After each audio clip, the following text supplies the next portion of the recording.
на все общество. Да, потому что невозможно сделать такие исследования, о которых вы говорите. Потому что феминистская наука, она то, что называется ВИГД, да, то есть она... Ладно, что там? Это что, Крайзис новый? Хейло? Хейло, походу.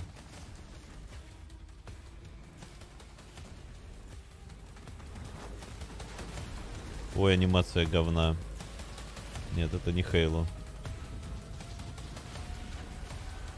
Отвратительно. Если это Хейло, да? Не пойму. Выглядит как блевотина. Эти анимации, блядь, просто пиздец. 2002 год, блядь.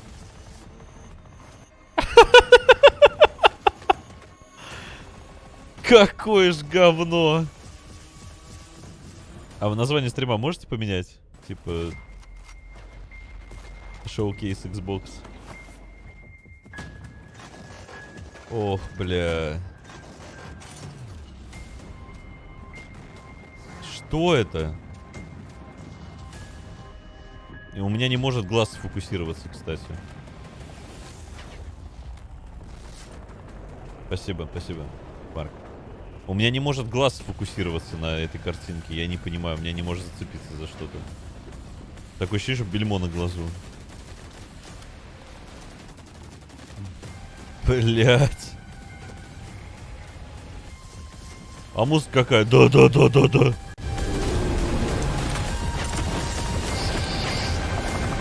Газовая ее, бля.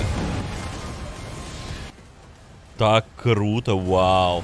Пацаны, вы чувствуете себя крутыми? Я крутой. Блять, Transform Optimus Prime. Ты чё здесь забыл, блять? Блять, какой трэш. Ебать анимация. Господи, блять.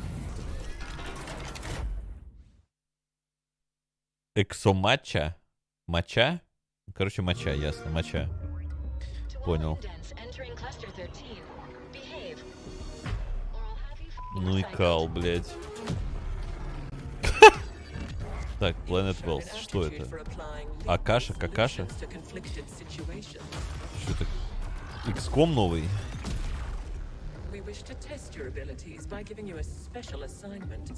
Это долгожданный патч 1.2, блядь, в Киберпанке, не понял. Team up! Уф. Блин, я уже чувствую себя крутым. Фуллскрину можно, давай. Я уже себя чувствую крутым, пацаны. Я нереально крут. Вот просто посмотрите, какой бит, да? Лупендит. Чувствуете себя крутым при игре в это? Вообще крутость зашкаливает, да? Вы крутые? Я тоже крутой, пиздец. Бля, я какой крутой, зацените, пиздец. Ух, как я их раскидал, а? Бля, я силен. Ёбнешься. Да.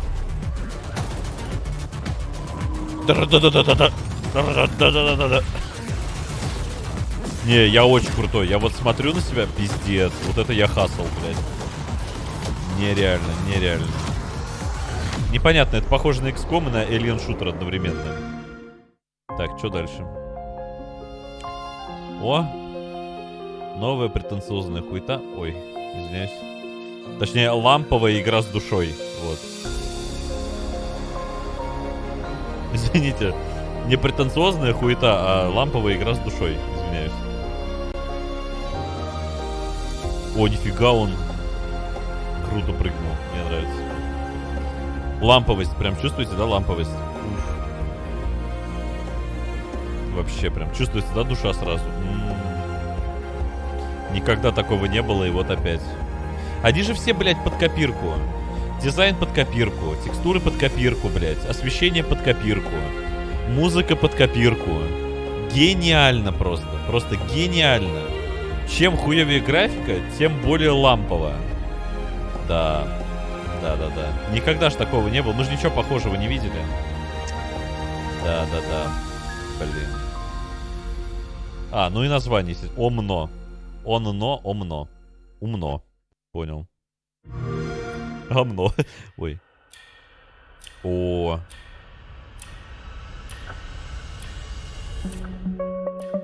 Humble Games. Понятно.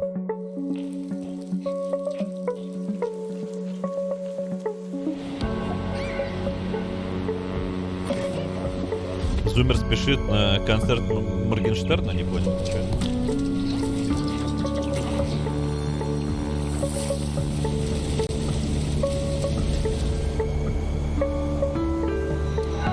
Так. Бздынькнуло что-то. Так, что-то бздынькнуло. Какую-то жижу распилили. Так, какие-то ублюдки мелкие вылезли. Засосал куда-то всех. Че, дурак, блядь, что он делает? Гладман мудак, да. Прикоп 5 см, блядь. Что, блядь, с ним камни разговаривает? Гайка, блядь. Ложись назад. Ой. Прошу прощения, блядь.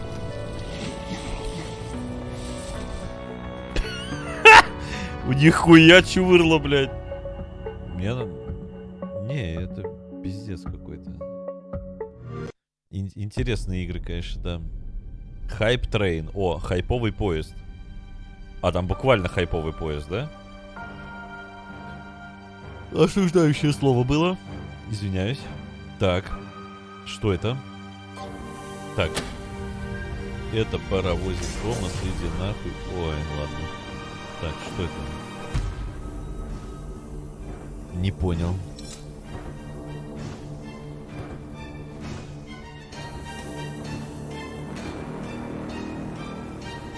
И... Так. Ага. То есть мы гоняем на поездах. Без текстур. Без окружения. Так. То есть у нас арена в виде поезда с какими-то чувырлами, так? Знаете, что мне напоминает? Лангольеры, блядь. Только там самолет был, а здесь, блядь, поезд. Там тебя тоже твари жрали пространство-время. Так, и чё? Порталы через какие-то миры, очевидно. И мы едем на поезде. И мы где-то там плаваем. Там невесомость или что это? В натуре лангольеры вон тоже жрет, блядь. Это какое-то метро на минималках? Иксодус, типа. Что это? Void Train. Поезд пустоты. Тьмы. Что это? All right, Void Train. I see what you're doing there. Void Train looked really cool, that last one that we just saw. I was getting like a Outer Wilds meets Abduction kind of vibe from that. Brianna, were there any of those Блин, я trailers понимаю, that конечно, что particularly jumped out at you? что это круто, когда тебя приглашают там повыступать на таком ивенте, но говорить, что вау, это круто, когда там просто нихуя непонятно. Блядь, ребят, ну хватит пиздеть, пожалуйста. Ну сколько ж можно, ну чего вы врете-то? Ну я вот не верю, что они поняли, что это такое, потому что я не понял. Ну это же вранье. Ну, это же вот... У меня есть замечательный ролик, на самом деле, заготовленный фактически. Ща. Вот он просто, блядь, характеризует вот любые эти ивенты и там комментаторов на них. Ща.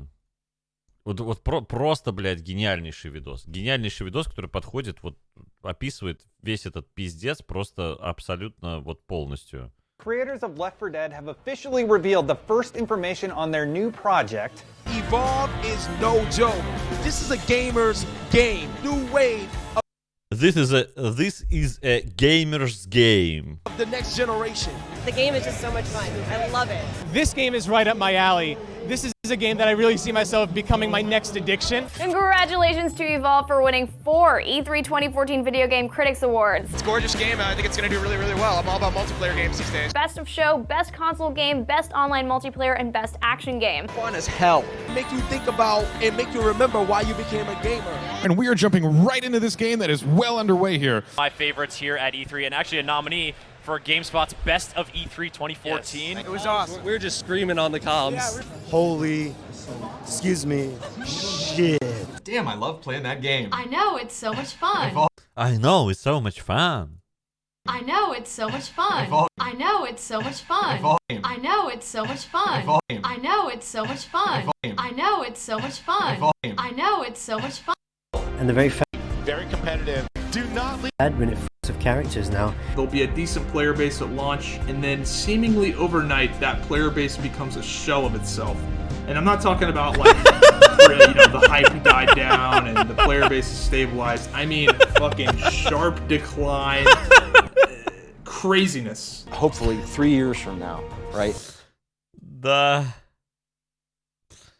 I know, it's so much This is reminding fun. me of every great mech battle that I know. And look at that, we have underwater. I think То есть она сейчас только что сказала, что это, блядь, величайшая битва мехов, которую она когда-либо видела. Блядь, здесь анимация из 2002 года.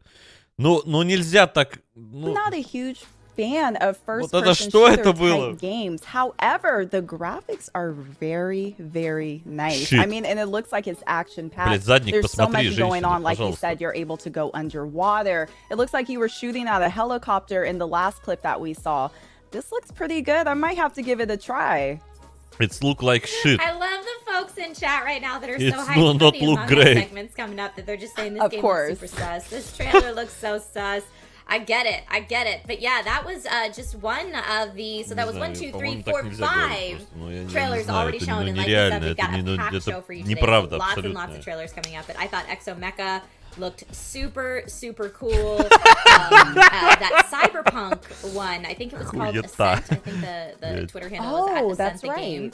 That Cyberpunk one felt very like Shadowrun-esque to me in a good way. And I mean, I don't know about you, but I played through Cyberpunk 2077 and it didn't quite scratch the Cyberpunk itch in the way that I was hoping for. So maybe this game totally could. Maybe we'll see. Fair enough. Omni just looks stunningly Что-то у него вебка. Is Omni more the type of game you would traditionally stream? Yeah, I would kind of look more towards Omni. Like I was saying before, Wild of Heart is definitely something that captivated me and caught my eye as soon as I saw it. So I am very excited. And I like that you said that about that cyberpunk feel because, you know, some people are kind of looking for something in that genre if Cyberpunk didn't exactly do it for them. So I'm excited about these. Yeah, I see Mundane in chat says, Mundane Salad says Shadowrun is greater than Cyberpunk. You know what? You said it. But I don't entirely disagree with you. Very spicy, very spicy take on there today. So folks, like I said, that was just a snippet of some of the fun that we have for you today, but let's bring in our first guest. So our first guest on today's show is the senior director of the ID at Xbox program, which has been helping independent developers self-publish their games on Microsoft's Xbox consoles for the last 7 years. Да тебе не нужно никуда записываться. Слушай, чтобы быть игражуром, не нужно даже образования никакого, блять. Умей просто грамотно излагать свои мысли и писать. Все на этом. It's a sneak peek. Там болото есть. Болото есть везде. Xbox Showcase. Мяу. Гениально. 2021 год. Next Gen игра. Вы не поверите, но данная игра реализовывает потенциал консоли на все 100%. Мы выпустили самую производительную консоль за всю ее историю.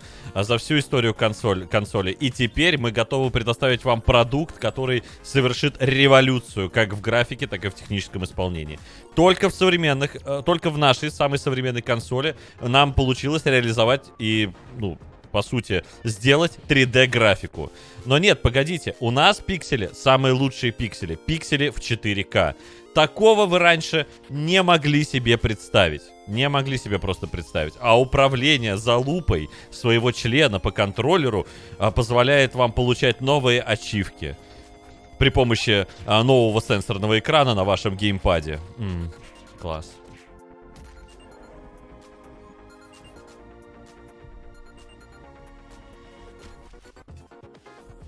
Пиздец. Вот, наверное, в этих играх, да, там 4К 120 FPS, блядь. Вот в этом... Это что за пиздец? Минус глаза и зрение вообще. Что происходит? Серьезно? Нет, Нет, это серьезно?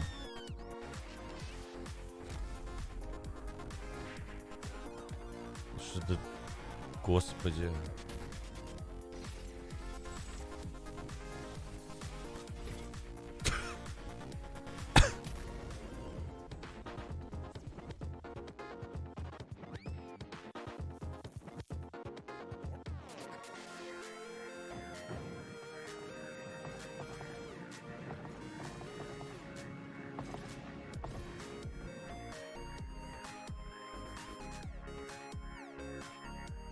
Биопроблемная игра. Ага. А когда у нас такие производительные консоли превратились в Сегу? Я как будто ремейк игр с Сеги, блядь, вижу. Вот смотрю на ремейки игр с Сеги, с Дэнди.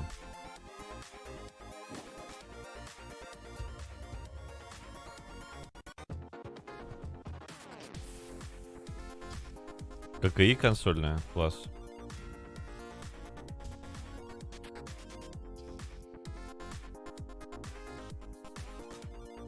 Графон 10 из 10 просто, блядь.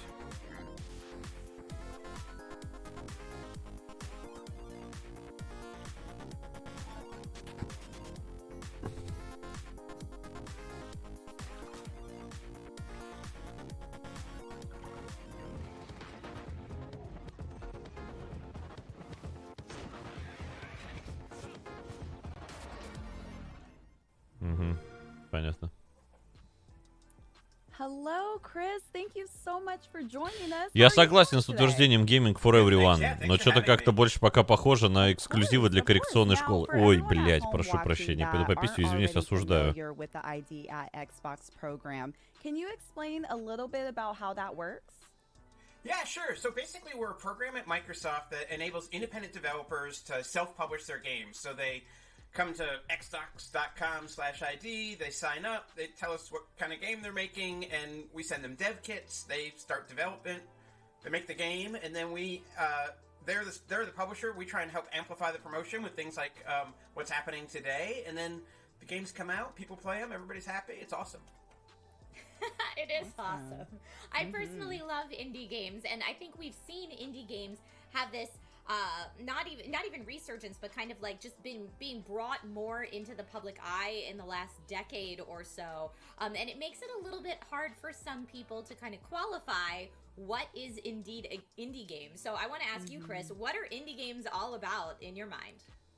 Well, that's actually one thing we do in the program is we don't try and define it. In fact, I used to have a buster on the outside of my office that said indie with a little buster through it, because I was like, you know what, like I'm old, and I spent the 90s as a punk rocker arguing about what was punk and what wasn't punk, and like we don't need to do that. You know what I mean? To me, an independent game is really all about creative control. If a developer has control, да, не злой, я, блядь, поиграть хочу. Independence. But, you know, we have folks in the program who are single individuals, you know, one woman, one man making a game. We have studios in the program that are hundreds of people making a game. So we don't stress about it. Like, our focus is just on helping people get their games. То есть, блядь, видеокарта стоит 300 тысяч рублей сейчас, 3090, да? Мне предлагают играть вот в это, да?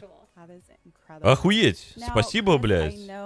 I'm sure there are so many amazing moments that you were able to experience throughout your 7 years with the program. But if you could pick one, what would be your proudest accomplishment? You know what? I can't. The thing that like really gets both me and the whole team. ID собака Xbox независимая издательская программа. По сути, это инди-конфа. Да, я согласен, но, чувак, почему все инди-игры похожи вот прям как под копирку друг с друга? Да, то есть никакой свежей идеи. Ну, окей, хорошо. Почему в инди-играх нет просто нормальной графики? Почему там обязательно стилизация под какую-то пиксельную хуйню или просто под отсутствие, блядь, текстур? Почему везде одно и то же? То есть свежие идеи в инди, похоже, пришел конец, блядь. Это очень странно, что они похожи, блядь, все на друг друга очень сильно.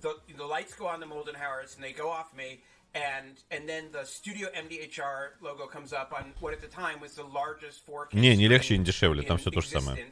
And I knew everybody's socks were about to get blown off, and just standing there in the dark Самое удивительное, что даже игры с таким простым графоном умудряются на топовых системах, блять, тормозить.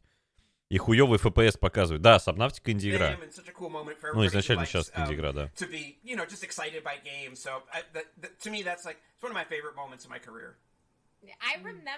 Да каких идей-то, блядь? Ну какие идеи в текстуре, блядь? Ну, Пач, ну давай не надо, блядь, умоляю.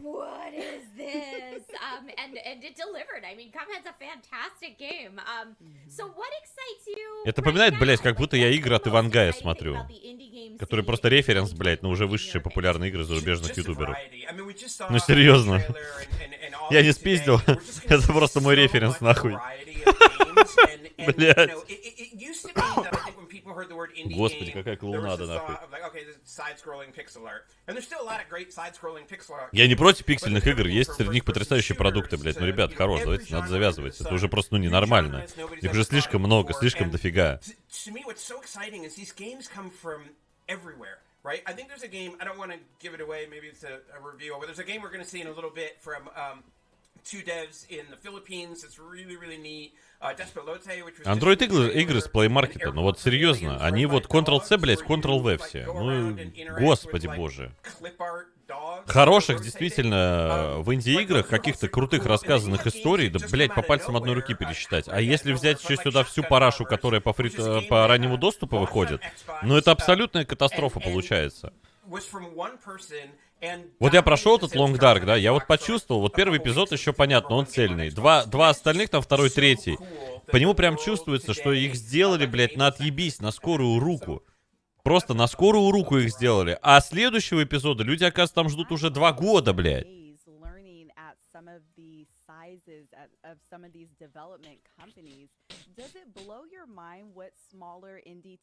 Как фильм аниме. В втором случае больше крутых идей, чем в графонистых фильмах. Также в пиксельном...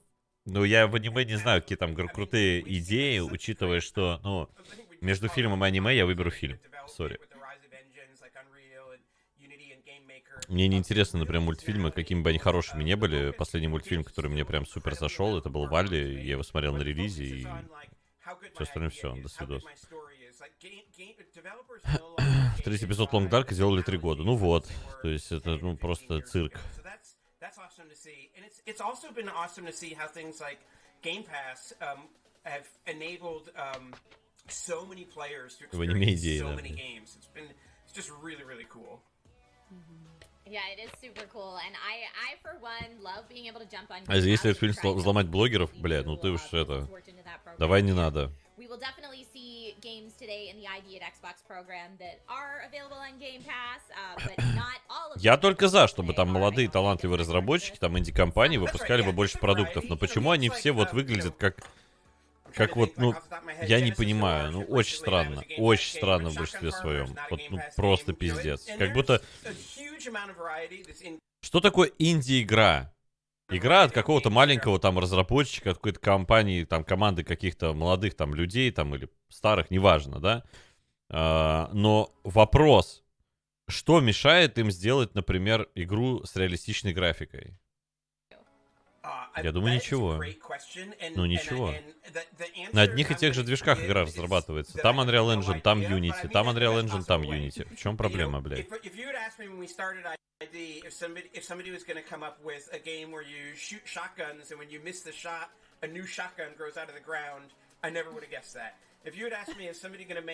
А те же самые, этот Буяныч, блядь, со своей конторой. Это что, не инди-разработчик был?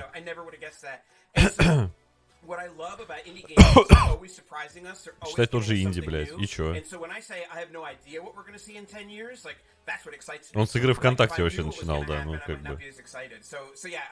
Так не, ну какая разница? Я Буяныча сам сру до сих пор, но ведь, блядь, игра-то охуенная сама по себе, Тарков-то, блядь. Охуенная. На много сотен часов, на много сотен часов. Охуеть. Не такая квасная, как там танки или самолеты. Не такая квасная.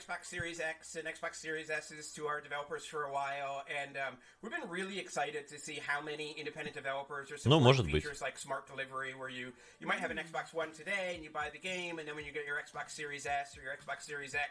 You just download the updated version of it at no additional cost. And you know, independent developers are always surprising us. And so next-gen features, whether it's ray tracing or smart delivery, folks are taking advantage of them in really interesting ways. And so it's been exciting.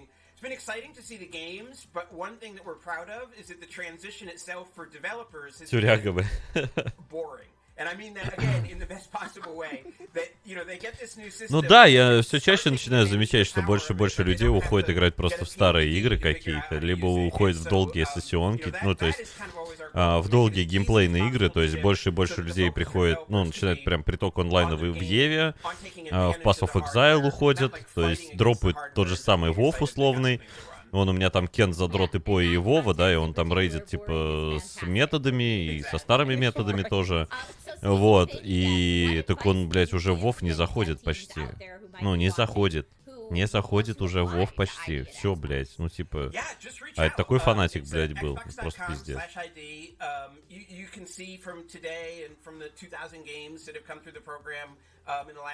Так не сложнее, слушай, ну какая разница, там одинаковые текстуры, и тут текстура, ну то есть, что сложнее, это просто текстуру нормальную сделать? Нет.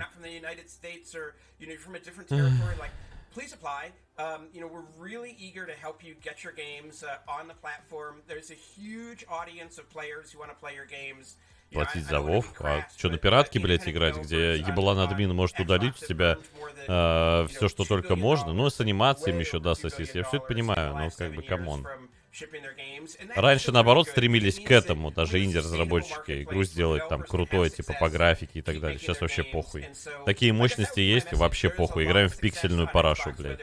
Нахуя тогда видеокарты покупать за 300к, блядь, если мы продолжаем играть в эту пиксельную парашу? Которая, по идее, раньше и на Сеге шла, блядь. Что в ней нахуй нового? Wow, Chris, I want to thank you for taking the time to spend and chat with us.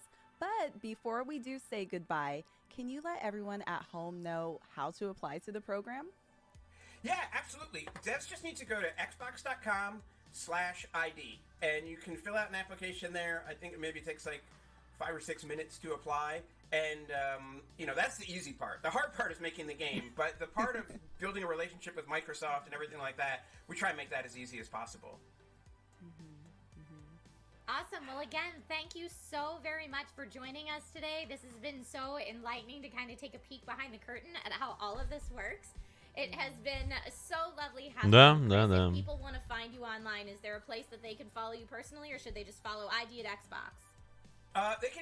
Не такие мощные оборудования, поэтому нет смысла покупать карточки. Ну, не, как бы есть смысл. У тебя, не, понимаешь, у тебя есть смысл покупать карточки уровня 3090 по одной простой причине. Выше разрешение 2К, ну вот 2К и выше, да?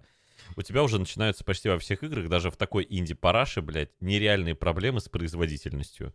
Даже вот эта вот инди-хуета, блядь, она абсолютно не оптимизирована. Или там еблан-разработчик может сказать, ну, человеческий глаз не отличает 60 и 120 Гц в ебук, я туда лок на 60 FPS и на 60 Гц, нахуй. Хули, блядь, мониторов-то не так много в мире-то, которые поддерживают больше 60 Гц, блядь. Yeah, I also didn't know how easy it was for devs to apply. So for anyone watching this who has a game mulling around up here, even if it's just in concept phase, xbox.com/ID is what Chris told us, and fill it out there and see if you can help, if Xbox can help bring your game to reality and, bring it to Xbox consoles. Oh my gosh. I mean, I feel like А 360 Гц монитор это как что, блядь? Как единорогу увидеть, нахуй, да? Понимаю. I know there's some developers in the chat watching. Go ahead and get started. I see you guys in there. Let's do it. Yeah, I absolutely. Какой нахуй Stalker 2? Здесь инди-конфа разработчиков, и мы, походу, здесь будем сейчас лицезреть всякую это... Каку пиксельную. Но я хочу посмотреть, ну, типа, насколько у нас все плохо. Будут ли свежие идеи или нет. Нет, не покупал, нахуй мне надо, блядь, у меня компьютер есть, блядь. Блядь, я видел 360 Гц, мне что, теперь в могилу, что ли? Я не понял. Ты чё, охуел? Я сидел, играл с таким моником, блядь.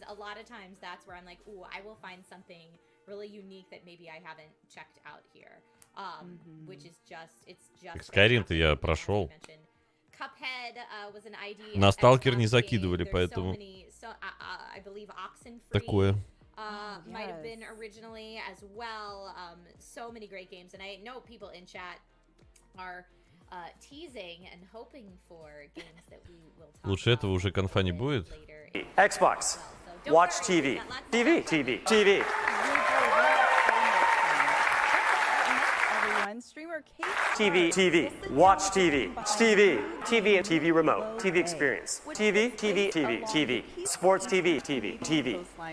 Anybody? TV, Xbox, go home. TV. Sports,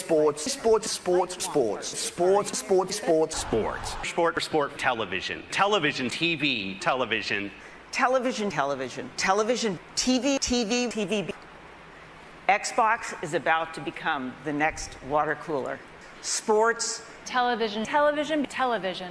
I'm thrilled to announce a live-action Halo television series. Television, TV, sports. Television, TV. For Call of Duty, an entirely new Call of Duty for the next generation. Call of Duty. One of the fascinating new additions to your squad is a dog. This is someone you care about. Call of Duty. All of the new story element. Call of Duty. Our new dog model is taken from high-resolution scans of an actual SEAL Team service dog. Call of Duty. Xbox, go home. Блять.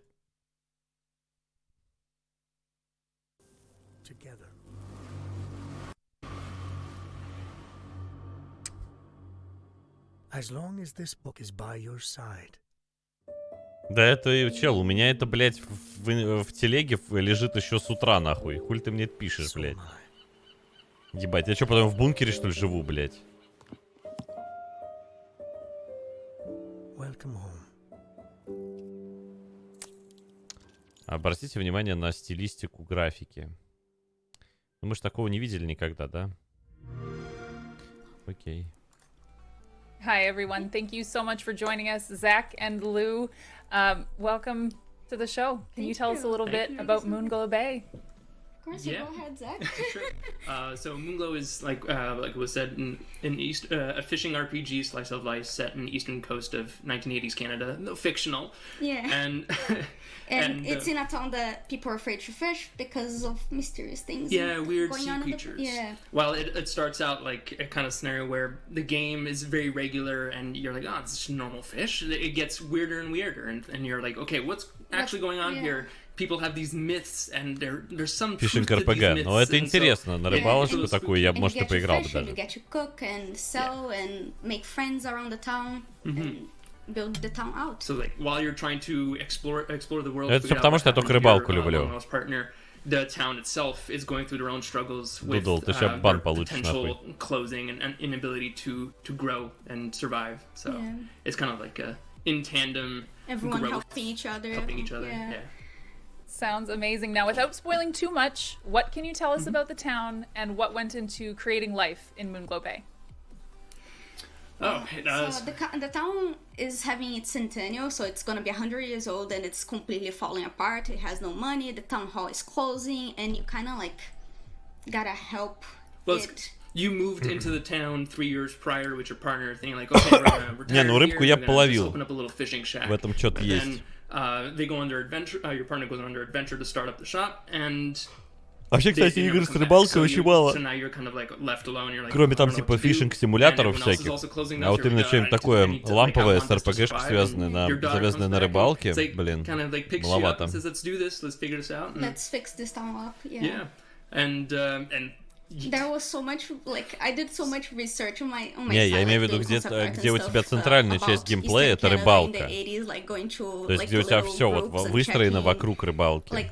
Не как дополнительная функция, да, и возможность там времяпрепровождения, а именно основная функция. Да ебанутые, блядь, я вам говорю, где рыбалка занимает центральную часть, блядь, а не побочные квесты, задания и прочую хуйню. Где именно вот непосредственно игра, это про рыбалку, блядь. Но не симулятор, а какой-нибудь РПГ. Well, I mean, I always like fishing games. I think a lot of us always very much like playing the mini games, fishing games. Спасибо, мне брос мяу. So it's just like, it's one of those things. I was like, well, what if like this has to be feasible as a whole scope game? And I found. Да. Да. Да какое угодно, слушай, развитие поселения того же. Или поднятие своей там репутации. Или ты, допустим, рыбак, открываешь какую-то лавку, и ты там должен стать каким-нибудь там поваром, выкрасть в стелсе при прокачанной скрытности 100 рецепт у другого рыбного повара там и так далее. Блять, короче, что угодно можно придумать. Репутация у рыбака, да. Типа, блядь, нормально ли ты чистишь рыбу там от глистов и прочей хуйни там от червей или нет? Если нормально, репутация растет. Нет, падает, блядь. Типа, население сегодня от твоей рыбы просралось, блядь, поэтому дизреспект тебе нахуй. It was a little bit of wanderlust of mine because my dream has always been like I'm gonna go live in Nova Scotia. It seems like the most beautiful place, most calming place. So it kind of has that part as well. Yeah, like that. That starry-eyed feel of like, oh, new town, beautiful, and that's why like one of the things in the game is to kind of build this town up and make it prettier over time. So there is also a little bit of mystery around the story and around the town. Are you able to tell us a little bit about that? О, да, вон на корабле. Не, это может быть прикольно, я бы, может, даже в это поиграл бы. There's a lore that exists in the world itself. It's not the fish aren't typical. Ну вот их. They start off typical, but as you get deeper, you get into different biomes. Прострались минус 20 слушали. Да, рыбнадзор, блядь, враждебные мобы, да. А чё бы нет? Кстати. А чё бы и нет? Ладно, я кушать. Это игра для 30-90, кстати. So it's kind of like the mystery of that's also like part of the thing that is making people so afraid. Like people go fishing and they don't come back. And they just it's completely so it's everything is kind of fueled by myths in the town because nobody has the courage to actually go fish and find out if the myths are true. Кстати, типичная игра за 7000 рублей для Nintendo Switch.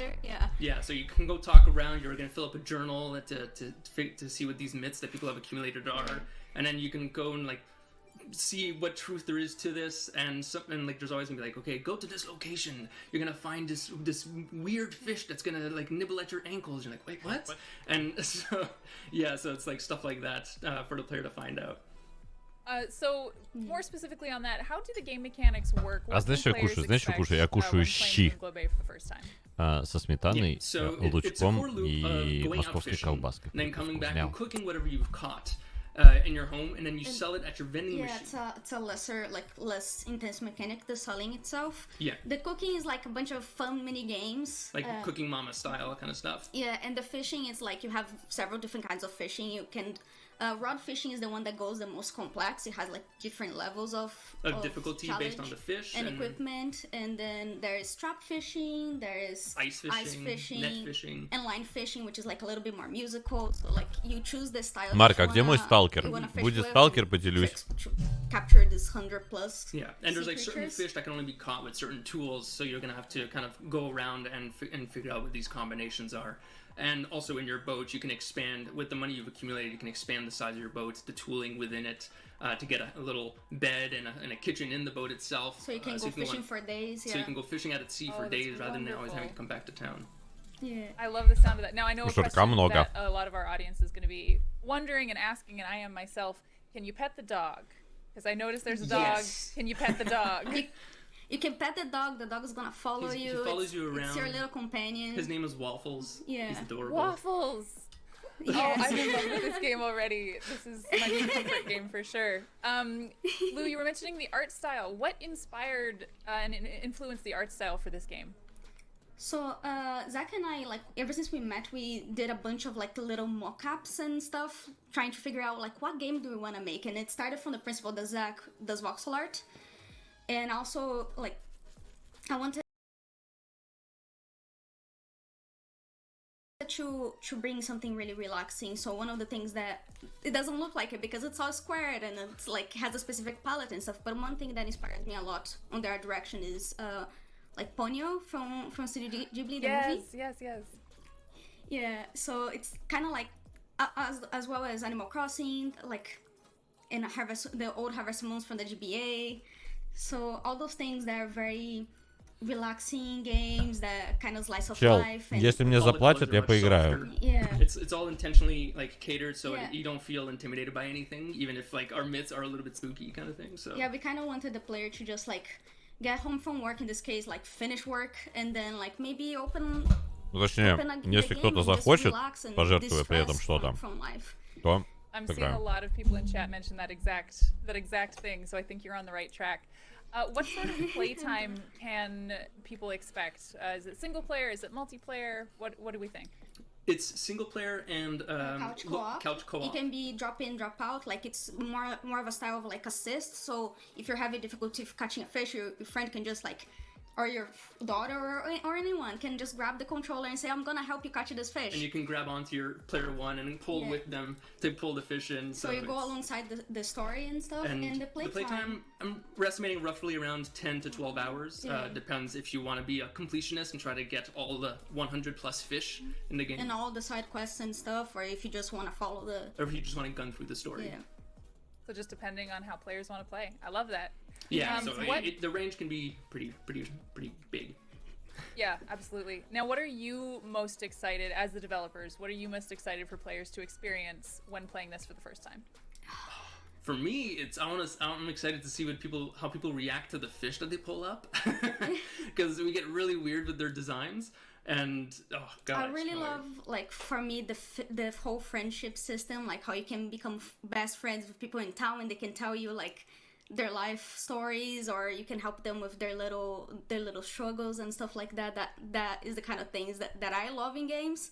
So I'm looking forward to people seeing that as well. Mm-hmm. That's fantastic. Yeah. Now tell us really quickly about scripting an indie game, and how is it challenging with that aspect of game design? It's chaotic.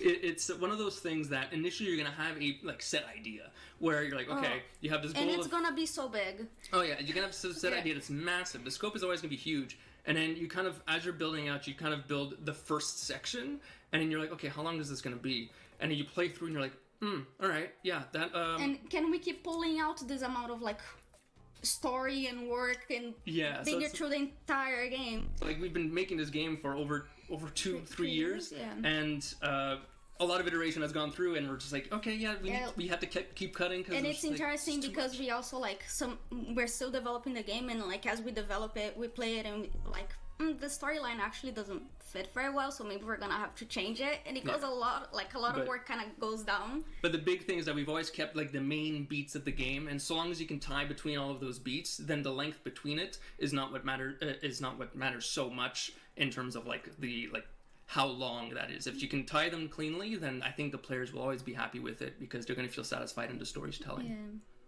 Right, and you were mentioning through the storytelling and a little bit earlier that there is a good amount of lore in the game, and I'm understanding that the lore is definitely playing a bigger role than I may have thought. Can you tell us a little bit about the lore? The lore is, I think it's hard without spoiling much. Without spoiling too much, but one of it is the reason why some of the people in town are afraid is because the fishermen who die at sea their spirits are taken within the waters, within the ocean, and that's what manifests these weird fish and stuff. Ooh, it's taken from people's thoughts, and so it's their weird thoughts and their weird imagination kind of brings up things in the sea. Yeah. So, and that's just a tinge. I want to see more, but I also don't want to. Yeah. No, not spoiling is very, very good. We'll steer off of that just to get away from spoilers for a little bit, but how did your team approach replayability? Yeah, so that was a little hard on the story. The story part. It's mostly we're trying to make different challenges in the fishing itself, even though it's a relaxing game, but we still wanted to give different levels to the types of fishing. Yeah, and it's one of the big things is that adding value to that replayability, and all the way we've done it is tying to that story. Plus, because the lore is so interesting to player base, every bit of thing that work you're doing, every added work you're doing goes towards that story, and you've got a lot of collecting. So if you want to. That's one of the reasons why we added so many fish. Because we want to, people to always have a surprise when they're playing the game. There's always something new, and different zones have different new stuff for you to. So you don't have to 100%. Что, здесь перед тобой такой стоит выбор, иди нахуй сейчас эту потока, блядь, обалдел, блядь, что You ли? can keep going after that and learning more of the stories. As someone who likes to replay comfort games like this, Тут I делаешь, think I would блядь? classify this as a bit of a comfort game. I'm very, very happy to know that there is that option. Before we say goodbye, because this has been lovely speaking to both of you, how can people follow you for updates on Moonglow Bay? So we have the Moonglow Bay Twitter account, an Instagram account, a Facebook page. It's all at Moonglow Bay. And we also, the studio itself is at Bunny Hug Games. On Twitter? On Twitter. And also, there is our publisher that is also going to be giving a bunch of updates, which is at Code Sync, like code and a sync. Yeah. Okay, that's wonderful. Yeah, so that's where Thank we can you. find. Thank you so much. Thank you very much. I know I'm excited to be taking these updates, and I'm going to be wish listing that as soon as I get off of here. Thank you so much for your time, and let's send it back to Story Mode Bay and Trisha Hirschberger. Yeah. See ya. See ya. Bye. Thank you, Kate, and thank you, Zach and Lou. What a fun look at Moonglow Bay. I mean, as soon as we got that little nugget of lore where people who die in the ocean, Я не знаю почему, но мне кажется, их эмоции абсолютно неискренними, блядь. Thoughts or whatnot kind of come to be in the fish. I was like, oh man, this Soul. went from peaceful fishing sim where I want to like romance different people in town to something entirely different.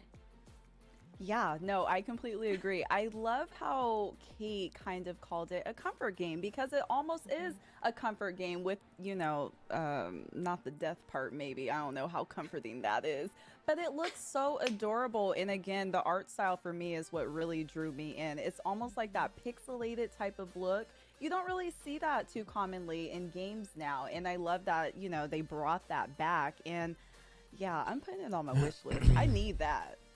Yeah, I saw people in chat saying it's kind of like Minecraft-y looking, but with upgraded graphics. At least that's what people were reminded of.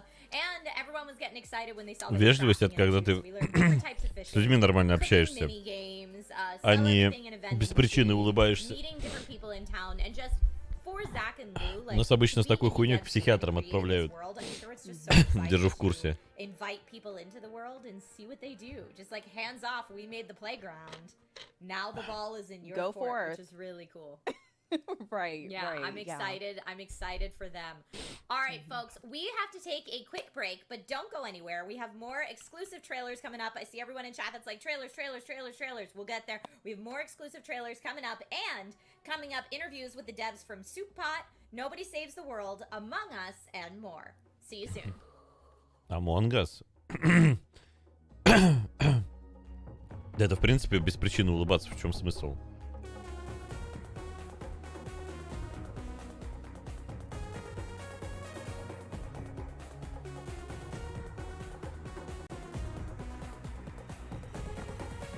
I excited, yes. I excited, yes.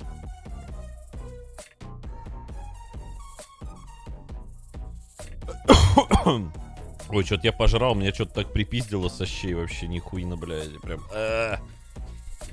Чисто сейчас лежу, как будто я рыбка, которую на берег выбросил такой. Вкинулся и откинулся. Кайф. Я такой, бля, опа. Как киты, которые выкидываются на берег, бля, такой, пузик погрею на солнце, бля, балдеж. Ой. Накушался.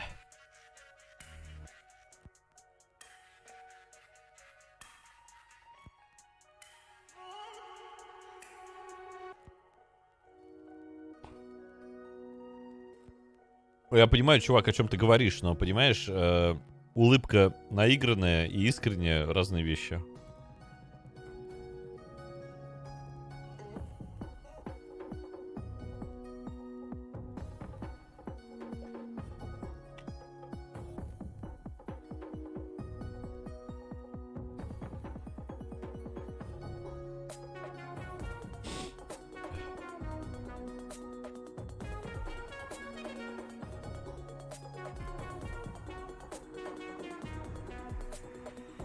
Это как чельки, которые в США впервые попадают, такие: о, здесь все улыбаются, бля, так круто, спустя год. Бля, такой пиздец. Так все неискренне, оказывается. Типа, нахуя?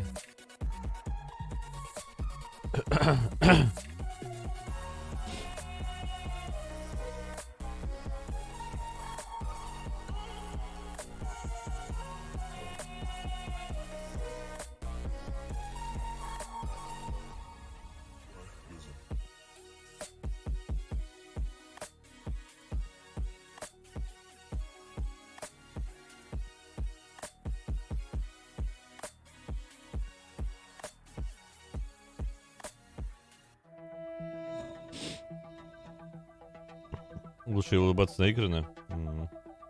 Ну, расскажи. То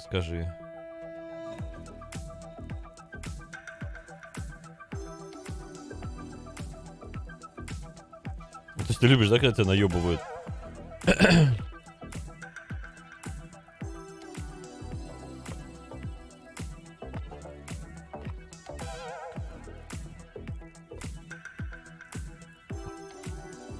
А, другое? Нет, это не другое. Тебя обманывают в своем отношении к себе, чел.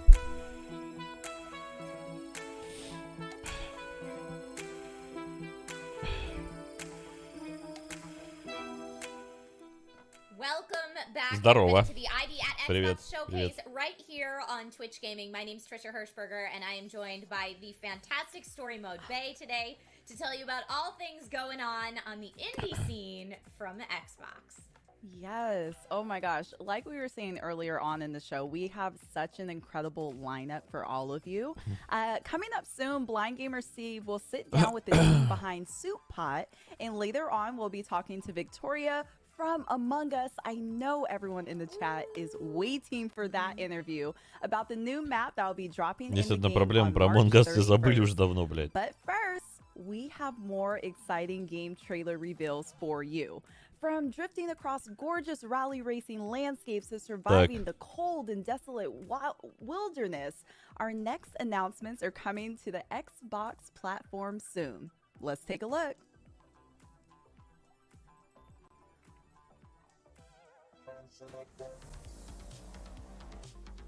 Вау. Даже гоночные какие-то симуляторы вышли с таким графоном. Бля, пиздец. Ну, блядь, скажите, что это графон не под копирку. Ну, пожалуйста, блядь. Пиздец. Одинаковая графика, блядь. Это прикол какой-то, блядь. Что, думают, это типа графика такая, это успех, что ли, для Индии?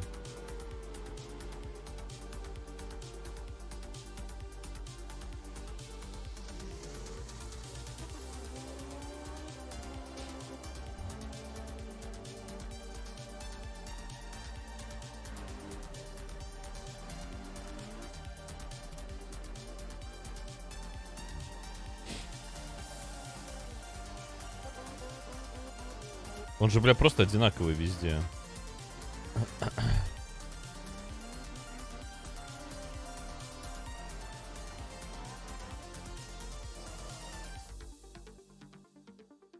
Art of Rally. Хотя, maybe там управление какое-нибудь крутое. Почему бы нет? Ну, все равно, просто это очень странно уже. Что графика одинаковая просто. Что там, что там, что там. Геншин, привет. Геншин с огородом? Вы чё, охуели, блядь? Чё-то нихуя злая игра. А?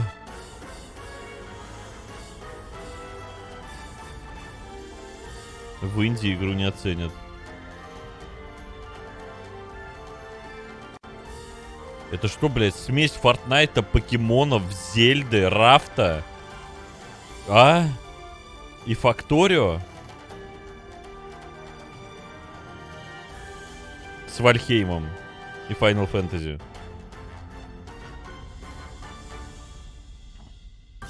Пиздец, это еще и Сабнавтика, блядь. Пиздец. Так, о. Это Rust. Rust на консолях. Да.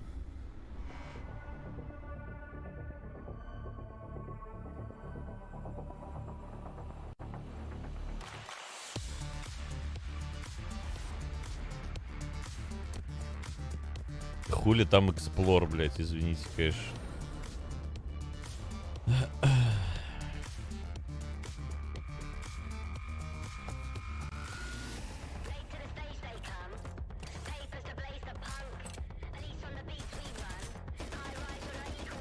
Три FPS, привет. Блядь, даже трейлер лагает, нахуй.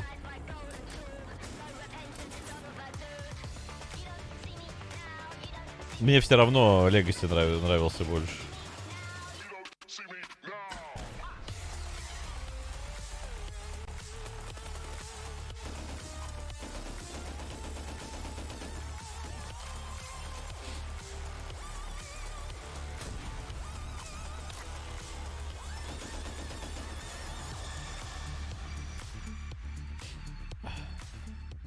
Гениально.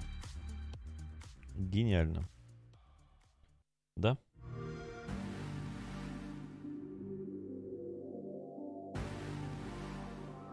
Пиксели.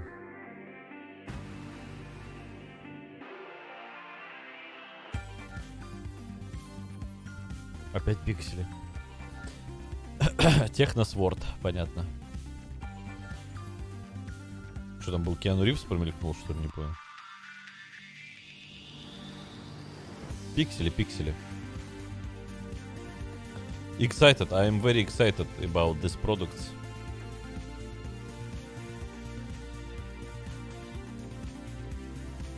Excited my ass, так сказать.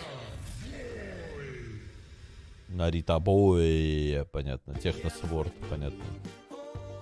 А, преордер, да?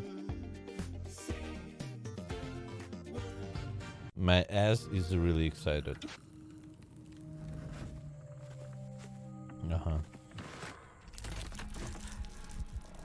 Понятно.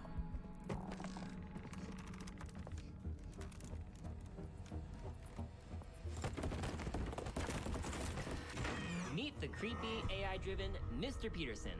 This character has one mission, keeping you from discovering his secrets. Hello, and welcome to Hello Neighbor 2. In this game, you'll be playing as a local journalist named Quentin, who is suspicious of his creepy neighbor, Mr. Peterson. For those new to the Hello Neighbor franchise, this is Raven Brooks, the sort of town where everyone keeps to themselves and goes about their lives. Normally, you would too, except a bunch of people have gone missing.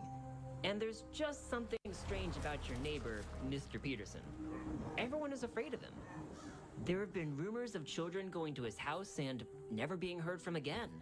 Some people say he likes to lock people up in his basement. But no one has any proof. So people just try to avoid Mr. Peterson, his odd house, and ignore the strange sounds coming from his basement at night. You have a feeling that Mr. Peterson is behind all of the neighborhood disappearances, but no one believes in your ideas and theories. And while you normally wouldn't break into someone's house, you're the only one who believes something is wrong and has the guts to uncover the truth. When you break into Mr. Peterson's house, you'll be going against an AI that is constantly evolving. Our goal for Hello Neighbor 2 is to provide unique player experiences. This is an experience that is driven by the community. Mr. Peterson's behavior is a combination of a neural network and algorithms that allow him to constantly learn from his experiences with everyone who plays our game. It begins with the collection of player activity. Mr. Peterson takes note of player behavior, whether or not most players are likely to hide in a closet, use a certain escape route, or certain objects. As time progresses and he learns, Mr. Peterson's behavior may change and surprise you. How Mr. Peterson plays in one encounter with you might be different from the next, all due to his encounters with the game's community as a whole. Я не знаю, как это комментировать, но... Блин. Если там крутой интеллект, типа в плане того, что как он тебя ловит, это прикольно.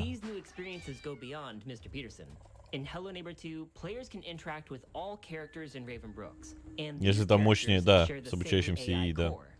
Если там мощный интеллект, конечно, это что-то интересное должно быть. You're really contributing to the development and improvement of Mr. Peterson's AI. We hope this presentation of our AI and development gives you an idea of what to expect in Hello Neighbor 2. Может быть, прикольно. Может быть, может быть.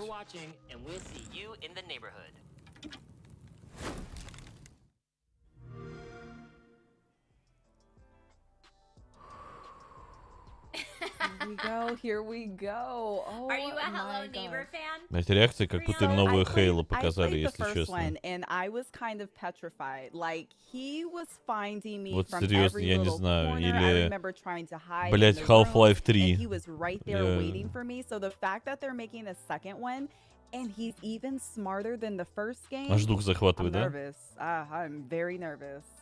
Well, that was one of the coolest things about the first Hello Neighbor is that, you know, he would adapt to your play style, and the more that you would do runs, the smarter he would get. But now not having it only be your runs, but the entire community's runs, Игры десятилетия, да? learning from is frankly quite terrifying to me. Although Breathtaking, I'm да? super interested that they said that the other neighbors will all have stories and will be able to interact with the other neighbors as well. That's super cool. I love that in Hello Neighbor 2 we get a little bit of a motivation as to why we're Так, нет никакого предположения, все I feel like очевидно. in the first Hello Neighbor you're just like those meddling kids. Ну, популярность сессионок, плюс мобильный гейминг, плюс желание разработчиков получить прибыль прямо здесь сейчас.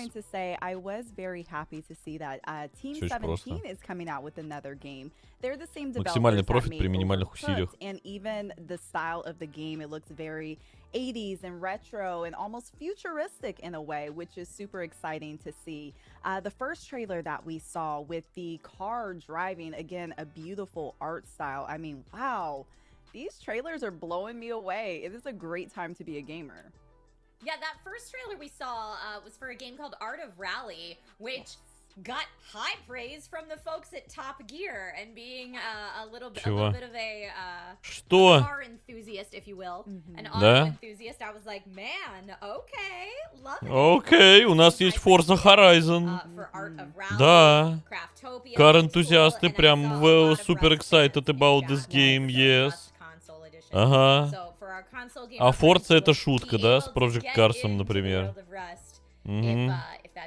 Yes, of course, so excited. Да-да. В том же геймпассе, кстати, да. Да-да. Прям эксайтнулись по полной вообще. Пиздец. Here we go.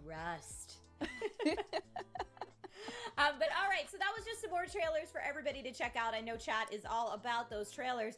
Up next on the show, we have streamer Blind Gamer Steve. We'll chat with the dev team behind the new cooking-inspired game, Soup Pot. In Soup Pot, you'll be able to make food with a wide range of locally sourced or supermarket ingredients in traditional kitchens. Чего?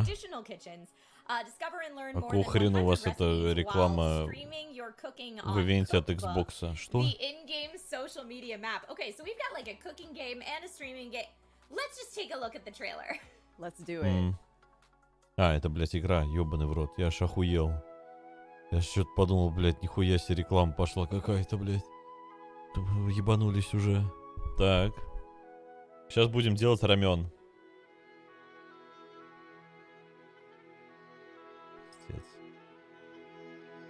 Это симулятор Инстаграм... еды в Инстаграме? А?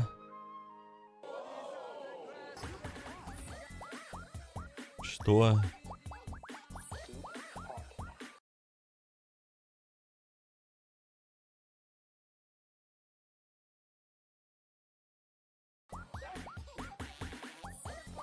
Пять FPS игра, блядь.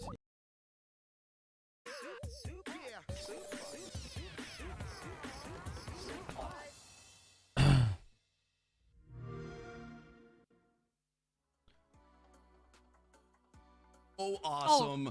Hello. Oh, I am really, really excited. Hello, I'm Steve, aka Blind Gamer Steve.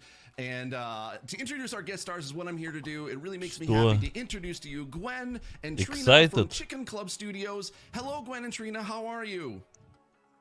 Hello, Steve.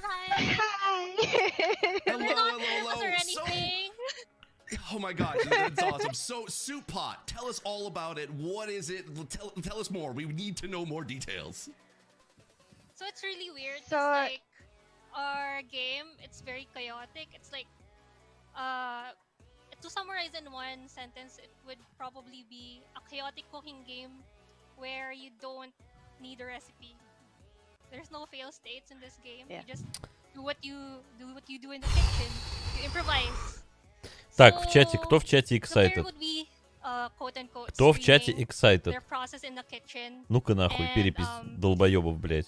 In Asian culture, we don't really have fixed measurements for cooking. We just like we eyeball everything and then we adjust them according to taste. We just listen to the voices of our ancestors in the background. And we want to replicate this way of cooking because we think it would be fun to play. Especially we wanted to do the iconic cooking methods like using our fingers to measure how much water to put when you're cooking rice. Yeah. That is so cool. And you mentioned we Блять, анимация пиздец вообще нахуй просто, блядь. Пиздец. Мы конфой игру лучше сделаем, блядь, за неделю, я думаю. Только вот нас на Xbox не покажут, блядь. Can you tell us a little bit more about how that inspiration is part of the game? So actually, like Trina and I both love to cook. That's one of the things. And then the pandemic happened, and Trina and I were just like, oh, you know, like we're not doing anything. Like we're just at home. We don't get to eat out. And then we decided to make games. So last year we released a demo, which was called Putahe ng Ina Mo Sinigang Edition, and then we looked in the streaming part of it. And people really liked it. So one of the things that we wanted is like Gia we asked Gia to do sound design where she talks about she says the ingredients names, and that carried over into our actual game. Like when we saw how much people enjoyed the demo and they really like it, like we feel like we're filling in a gap where it's not too serious gaming, like it's not instructional, you know, like we want to recreate as much as, you know, how you would be in the kitchen, which is you measure by feeling, you fix things as you go, things can get messed up, and you know, like we just want to bring in that fun into the game and make it a game. Like the fact that when you look at games in general, cooking game is always like a mini game, just like a side thought. And we both love cooking, like we both love food also. So we wanted to put cooking itself as the focus of our game. Это просто какой-то трэш. That is so awesome. Now we did see actually a little bit in that trailer that there's a social network in this game called Cookbook. Can you tell us a little bit about that and how that ties in to the progression system in the game? So Cookbook itself, we wanted a way to wrap the game, and then it's essentially like fake Facebook where you could look in and then you have like tasty like videos, and you learn. There's also the current news. Yeah, there's also current news, and then essentially like you learn by watching videos of the game, so you also learn techniques like through a combo fighting system that we want. But then there's also an accessibility option Я, конечно, понимаю, что она там не готова до конца и так далее, но я бы такое не показывал. You could, you know, adjust the game to your playstyle. And which is something that was very important. Yeah, because I was going to ask about that actually, because of course I'm an accessibility advocate and consultant, so accessibility is very much a big part of my life and what I do. So what are the other accessibility features that you're going to actually have in Supot? So one of the things that like we really care for is dyslexia. Like one of our team members has dyslexia, so that's very important to us. That was a very long discussion, you know, whether we put in like QTE or Я думаю, это проплаченные комментарии, я не верю, что они реальные. To balance that so that people feel like they're progressing in the game. Another thing is that Trina is designing, you know, colorblind filters so that we make sure that the game is also playable to people who may not see the colors. We've added in like the reactions, like the lines, so that you have like sort of an indicator of what's happening in the kitchen.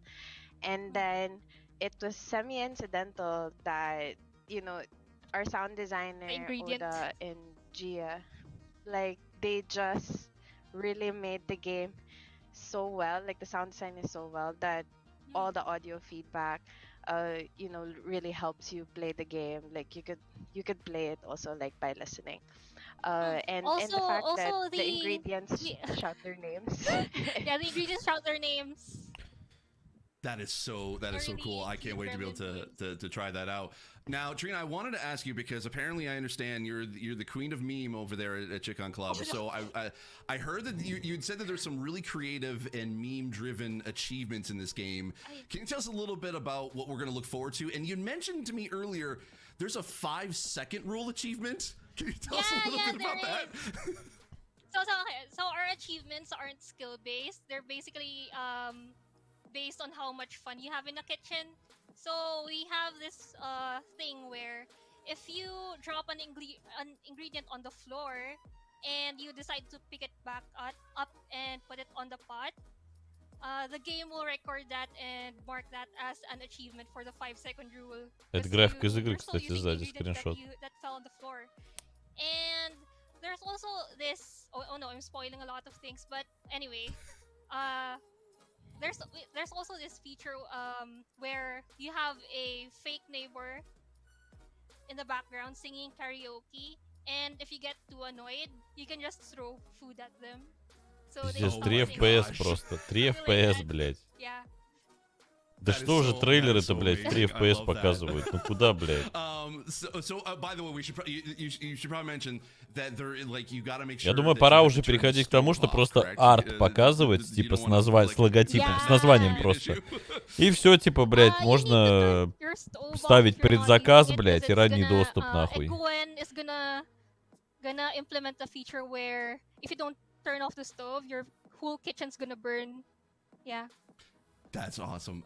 Now, you had also actually mentioned before that essentially there's going to be the ability to have like kind of different types of food from like locally grown farmers and holiday food. Can you tell us a little bit about that? So one of the things is that we have a marketplace in Cookbook, the social media. And then what we wanted to do is essentially, if you wanted to make like gourmet food, and which like almost all restaurants, what they do is that they source locally. And this is something that's very subtle. It's not really gonna affect like your experience of the game.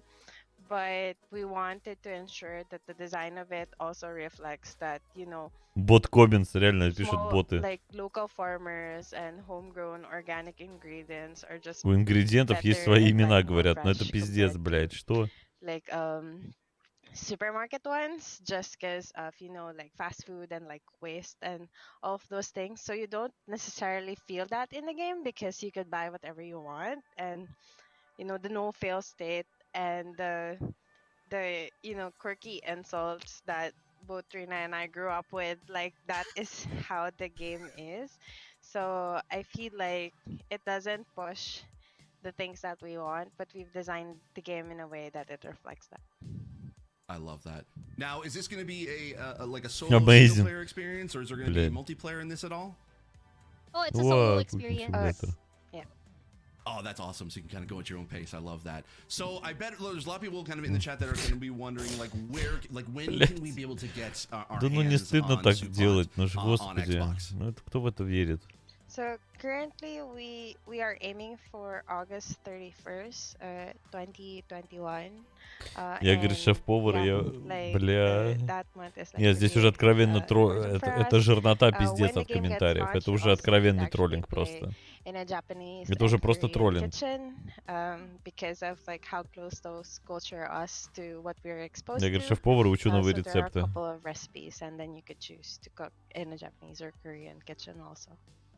That is so really cool. I love that so much. All right, so thank you so much, Gwen and Trina, for joining us. Where can we be able to find more information about Chicken Club, you, and Supot? We have a website that's Я бы вот это клипанул, если бы я этого стримера смотрел, и потом, когда бы эта игра вышла, я бы ему это кидал, типа. Где игра на стриме, если ты love it so much? And so excited, блядь. Oh, there's a Discord too. Just look him up on Twitter, look him up online. Supot will be coming very soon to Xbox. thanks once again, and I'm going to send it back to Story Mode Bay and Trisha. Thank you so much. Thank you. Oh my gosh, you, that was Steve. adorable. Thank you, Gwen and Thank you. Trina. Okay, Brianna, are you a good cook in real life? I've gotten better, yes. When I first started cooking, no, not really. But it's almost like trial and error. I love what they were saying earlier about how, you know, in their culture, there's no sense of really following recipes. It's just you let the ancestors guide you and they'll tell you how much you need to add. That's the kind of cook I am. Да. 3 фрейма плей, да. Self-professed, not a good chef, personally. And I'm watching this thinking, oh, maybe this will make me a better chef, much like Dance Dance Revolution made nobody a better dancer. So no, probably not. But at least it might make me have some love, you know, for cooking. I like the wacky stuff that they talked about where, like, you can throw food at your karaoke neighbor. Yes. That sounds hilarious. Or that when you select food, or I guess pick it up, the food yells out its name. Yes. When you pick it, that's what I'm in for. I'm in for the wacky stuff.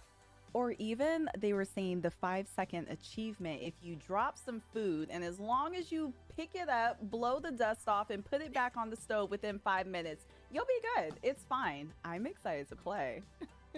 5-second rule for real. Yes, for real. Well, everyone at home watching, coming up, we will chat with Victoria from Among Us about the new airship map coming over to the game. And later, streamer Dano Taj will have a conversation with the devs behind Nobody Saves the World. I am very excited. But first, let's take a quick break. Be right back.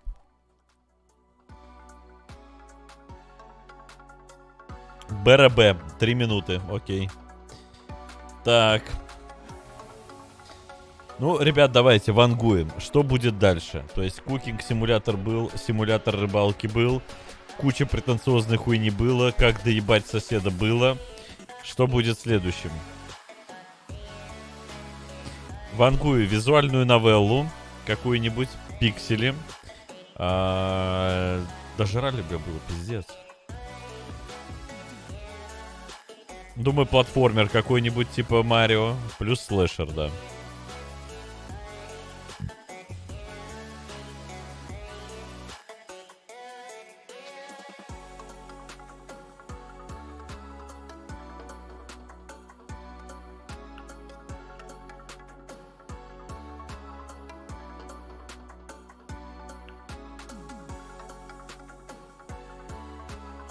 Честно, патч, вообще поебать на новый патч.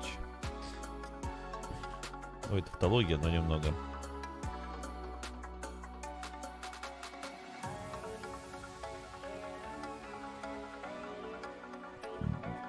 В сказки Буяныч не верю, блядь.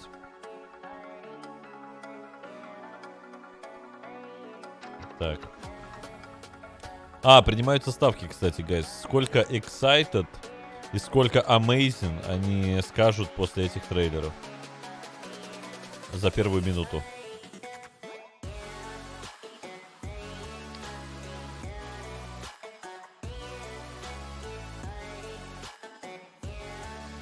На каждый по 3, понял.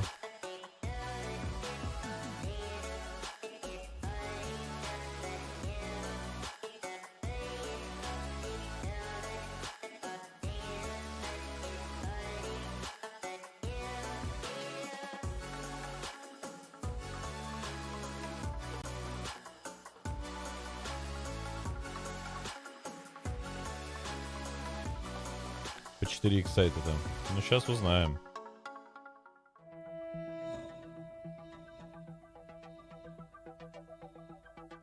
Патч, назначаю тебя вести счет.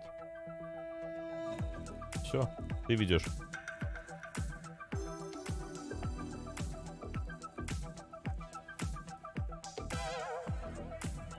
Один amazing и 5 эксайтедов, понял? Сука.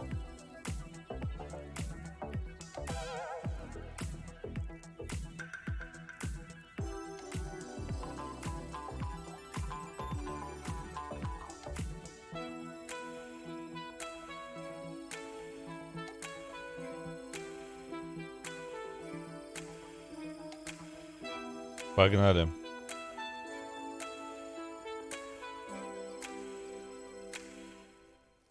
Да ёбаный, а где трейлеры-то? Hello, everybody, and welcome back to the ID at Xbox А зачем showcase этот right here перерыв on нужен Twitch был? Gaming.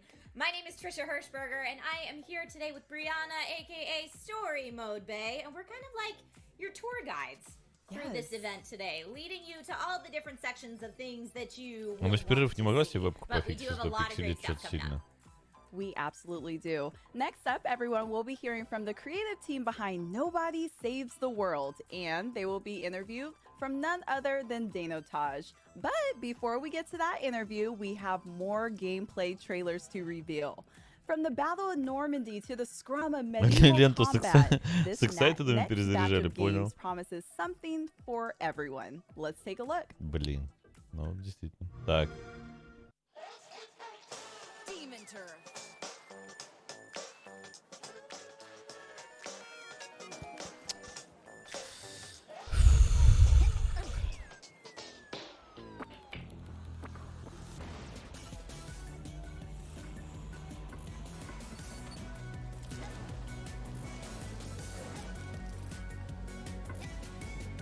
Блять. Блять. Это же PlayStation 1 релиз, не понял.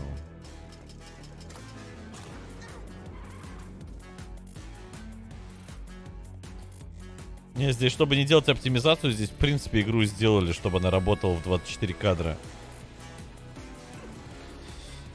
Типа, блять. Она, в принципе, максимально в 24 кадра только работает, поэтому и оптимизация не нужна.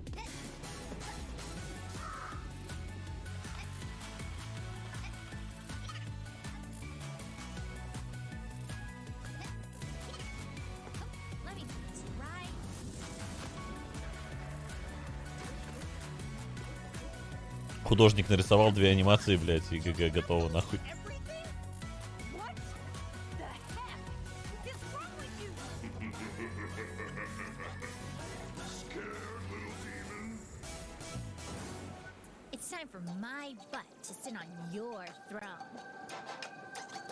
Если он скажет фейс, я уж чуть почти охуел.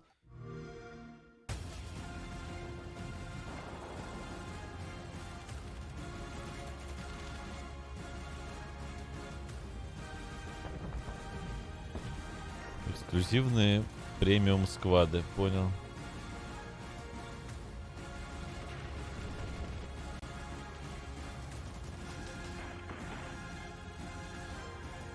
Нахуй битва за Москву на улицах города. Вы ебанулись, что ли?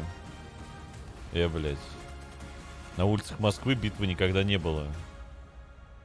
Они что, ебанутые? А? А? А? В самой Москве не воевали никогда. Не понял. Во Второй мировой. Чё?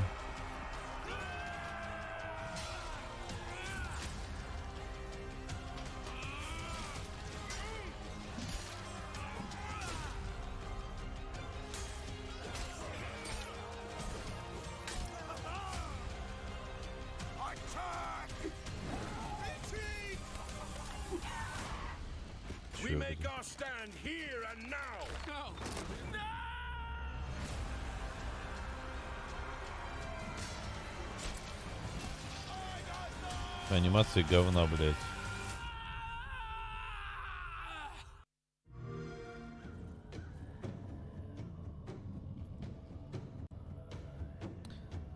Lost Vikings в 3D, блядь. Ладно. Это Вальгалла, типа, по скидке за 500 рублей. Как-то что-то много игр про викингов в последнее время.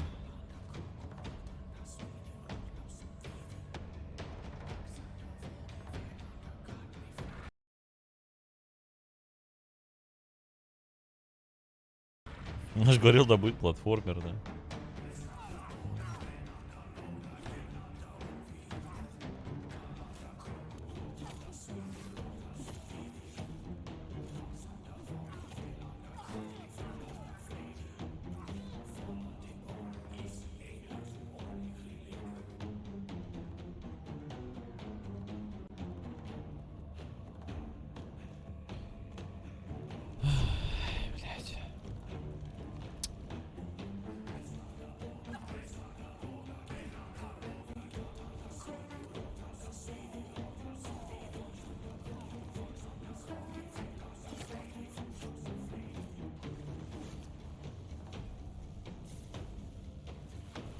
нихуя Тор, блядь. Да. Все?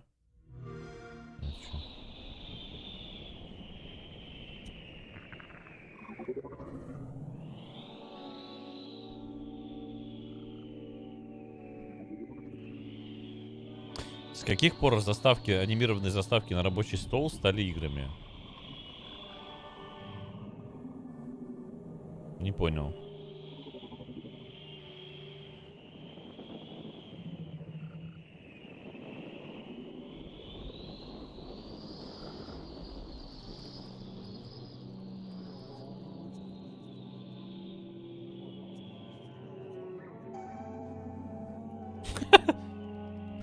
Звук бы этот.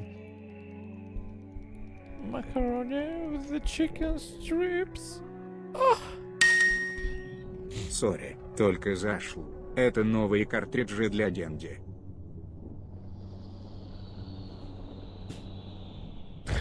Спасибо, сори, только зашел. Да, новые картриджи, блядь, на рынке, нахуй. 100 игр в одной. Что? Это что было, блядь? Что это за говно? Last trailer. It was so yep, calm. XO1, the gliding sim. Yes. I feel like is what that is. If you need to just zen out. I saw Blank Arcadian in chat when we were watching the trailer for King of Iron. So cool, amazing, so excited. And I just thought that was hilarious. But you're mentioning things that I love, Blank Arcadian. Да. So King of Iron might be right up there as well. Brianna, did you have any of those trailers that jumped out at you that you were like, yes, I gotta play that? Yeah, that first one, Demon Turf, I think it was called, definitely caught my eye. It's kind of like a 3D platformer, but what I liked about it is they kind of experimented with that 2D style a little bit as well. 3D платформер, там, блядь, не 3D персонаж, как минимум. I'm excited about this. Also, what I'm equally as excited about is our very next interview coming up. Up now, streamer Danotage is going to connect with the devs behind Nobody Saves the World. From the developers of Guacamelee, oh, I love that name, comes Nobody Saves the World, which is a twist on an action RPG in which you play many different character forms, each with their own unique gameplay. Нет, они не могут ничего критиковать. На таких мероприятиях нельзя сказать, что тебе хоть что-то не понравилось. Значит, тебя же больше не позовут. Let's check out the trailer.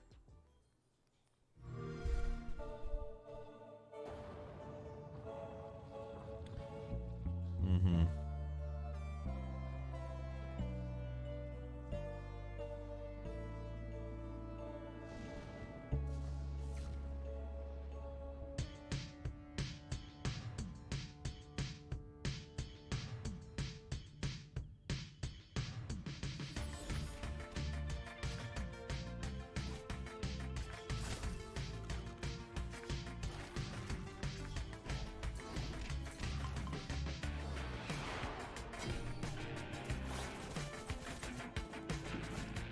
А это, по-моему, что-то рофельное. Что-то видел похоже. Это не продолжение какой-то другой игры.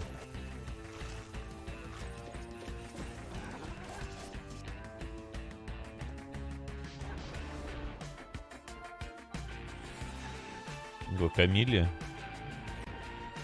А, Nobody Save the World. Понял. Что-то похоже видел. Yo. Wow, that trailer was awesome. I've seen that like 3 times now. It's fantastic. My name is Danotage. Hello, everybody. I'm joined by the lovely, lovely human beings named Grant Smith and Ian Campbell from Drinkbox Games. The lovely people that brought you Guacamelee and Guacamelee 2 now bring you Nobody Saves the World. Hi, guys. Hey, how you doing? I'm doing fantastic. That, like, I'm not joking, that trailer gets me amped every single time. I've seen it like 4 times now, and it's fantastic. The music's a bop. The game looks fantastic. Let's talk about it. There's so many things. Слушай, ну в условиях того, что мы живем в 2021 году, я бы не был уверен на 100%, что все из здесь присутствующих мужички. Извините, конечно, но я это самое. Guys, я думаю, вы должны меня понять. naked gray baby that you saw that picked up the wand at the start of the trailer there, that's nobody. That's who you start the game as. And so На всякий для перестраховки скажу просто ребята. Which allows you to change your form into different types of forms.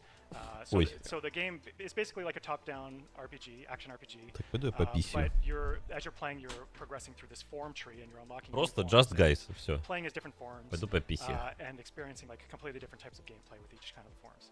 So at the very start of the game, the very first form you'll unlock is you gain the ability to turn into a rat, and you actually use that ability to escape imprisonment. You get imprisoned at the start of the game, and then so once you escape from your prison, you notice that the rat has this long list of quests that the rat can do using the rat's abilities. And when you start working on those quests and completing those quests, additional forms that you can switch to, which have their own list of quests. So slowly throughout the game, as you're playing, you're unlocking new character classes, which we call forms, and exploring those different gameplay mechanics with the different forms, unlocking new abilities, unlocking more forms. You can see a little bit of the form tree in the video right now. You can see the player just turned into the rat.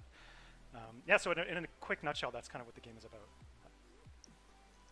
So the forums, it sounds like it's good for you showing exploratory stuff and being able to kind of puzzle solve a little bit.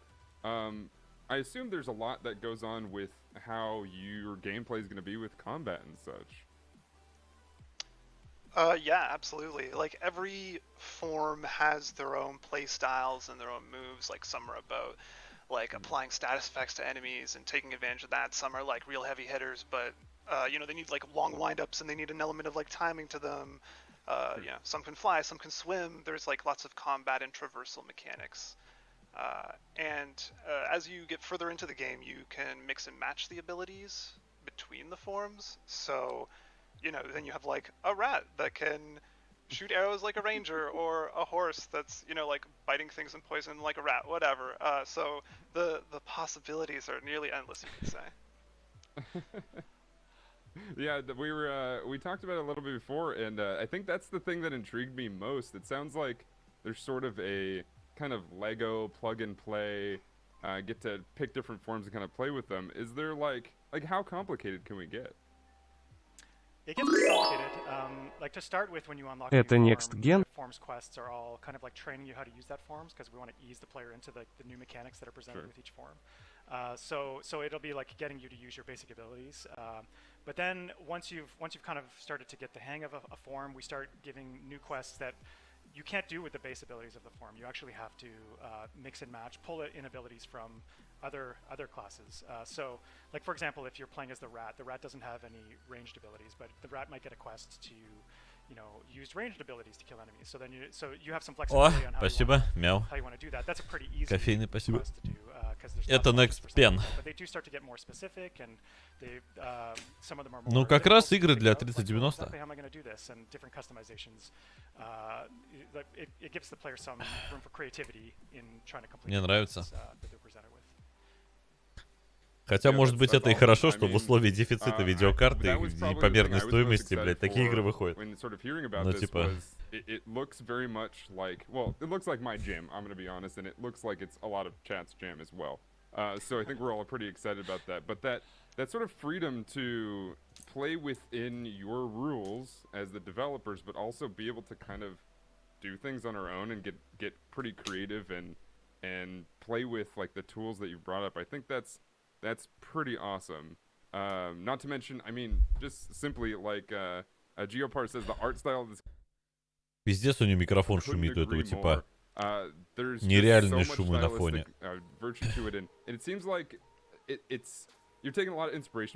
Хотя на секундочку, у него микрофон как у меня.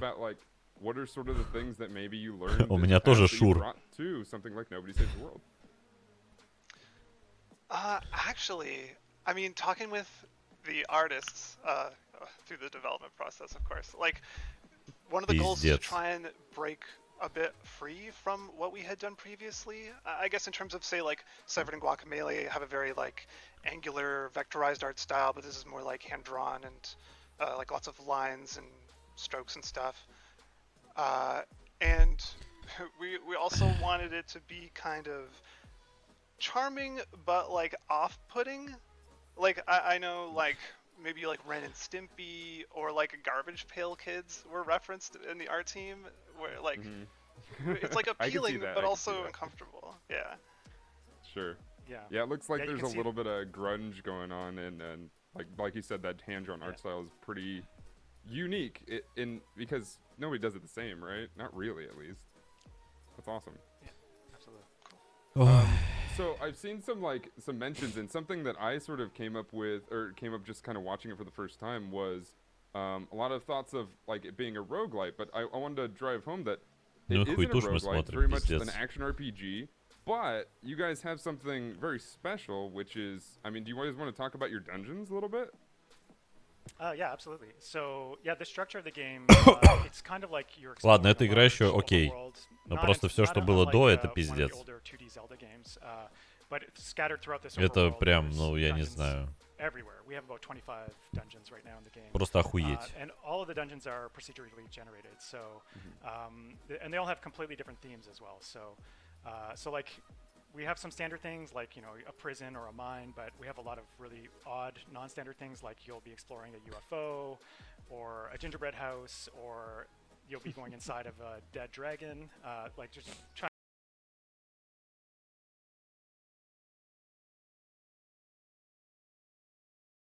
to do some weird, bizarre things.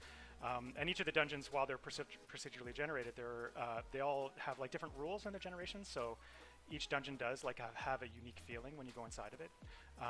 But if you do die inside of a dungeon, because you know the dungeons are going to get increasingly difficult. Так это конференция инди-игр. And it gives you a chance to try and create a new build. Я думаю, здесь и не будут никакой сталкер, блядь, показывать с Halo. Но просто мне интересно посмотреть, все-таки, может быть, что-то будет из инди перспективненького. Но... Чё-то хз. I'm excited king. Yes. Ну, вот эта игра интересно выглядит вполне себе.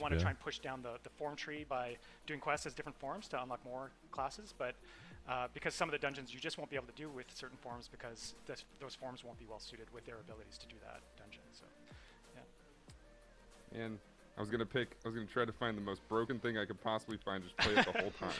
Now I can't. We still do some from time to time. We do like give the player some places where they can just put together their best, most powerful form, just because we want you to be able to feel that experience. But there are some. Я просто вспоминаю эту игру и вспоминаю ту, которая про кукинг была, и, блядь, в каких же они разных плоскостях даже в условиях инди лежат, это просто пиздос. You showed a couple. It looked like bosses straight up from the trailer, and that's like. Ну, значит, они, скорее всего, покажут то же самое, что сегодня вывалили. Ну, типа с зубами, пушками, там, прочей хуйней. Так что, я думаю, вряд ли стоит ждать, что они покажут здесь что-то другое. Да, кстати, они одной демонстрации батона уничтожат эту игру про кукинг. They're in the game. They're not as much of a focus. They do exist. I think the like enemies and the hazards in the dungeons are almost more like the bosses, if that makes sense. Because yep, yes it does. Okay, because like Ryan was saying, some dungeons like they all have their different themes, and some of them are pushing like really hard in certain directions. Like, I just came in this dungeon and there's like poison everywhere and there's projectiles flying at me everywhere. Like, and you're like, okay, well, what forms and what abilities can I use to like overcome this? And that's kind of the focus of the dungeon. So then like a final encounter within that dungeon could just like lean more heavily. Я тоже так брею, знаешь, когда начинают усы лезть в рот, я брею. No, that's cool.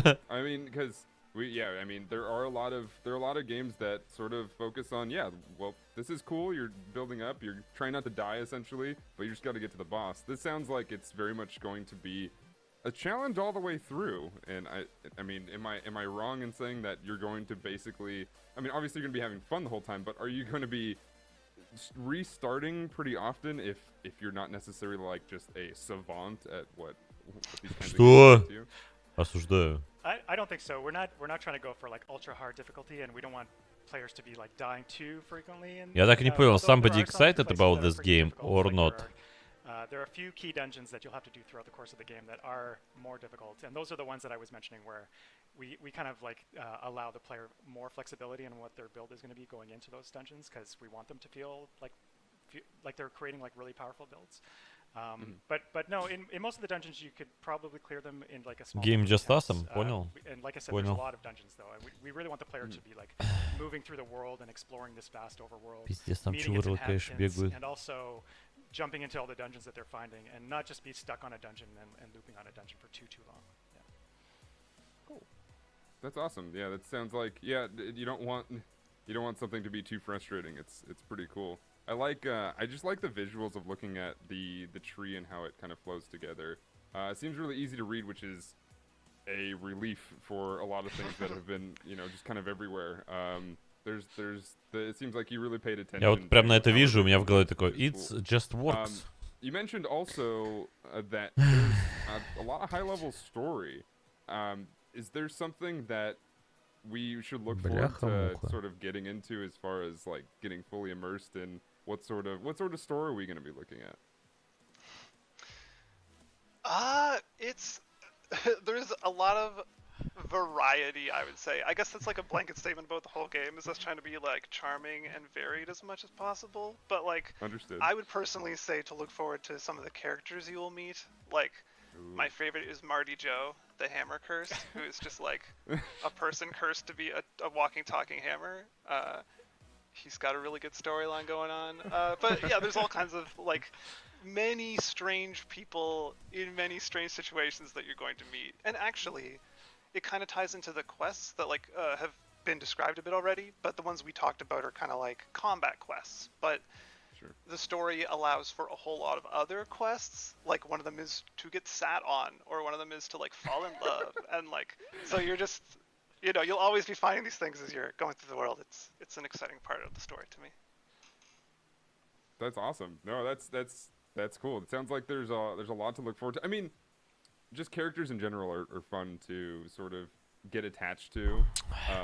I'm hoping you don't make it sad with any of these characters.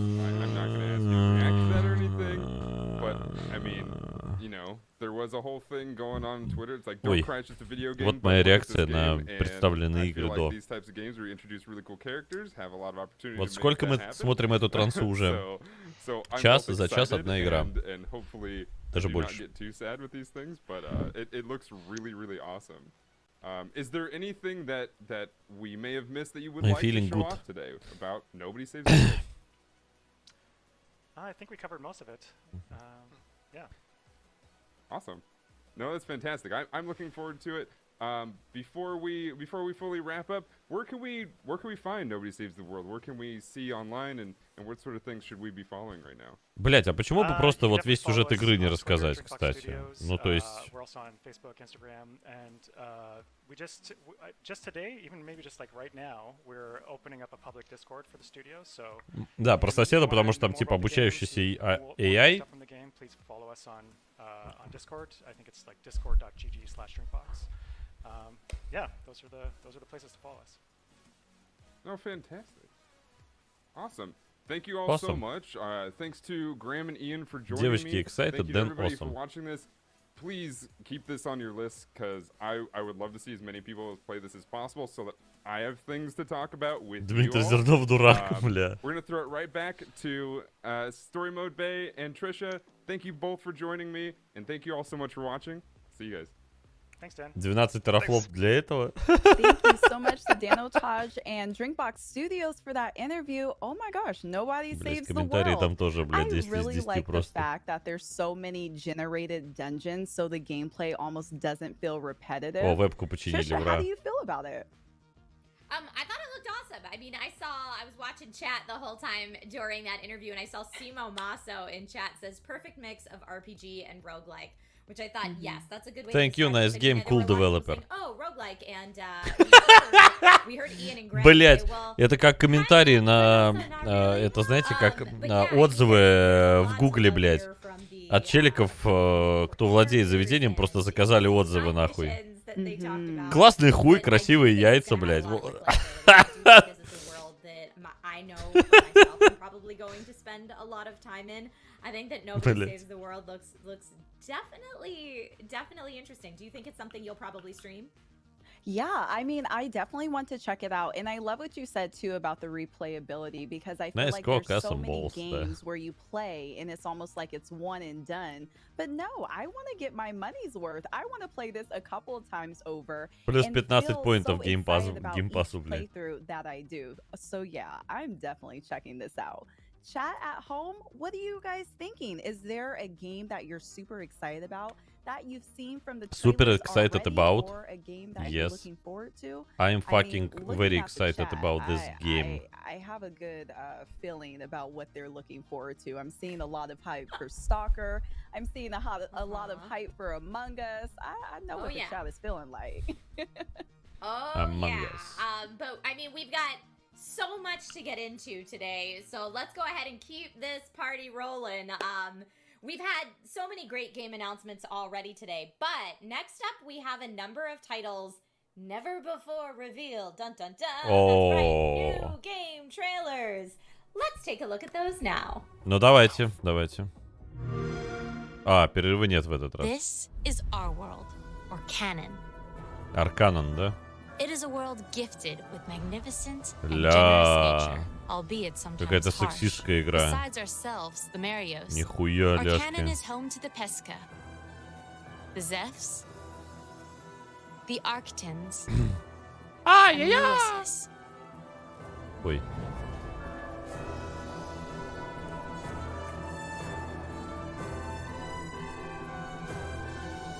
Oh, we must not forget the Migmies.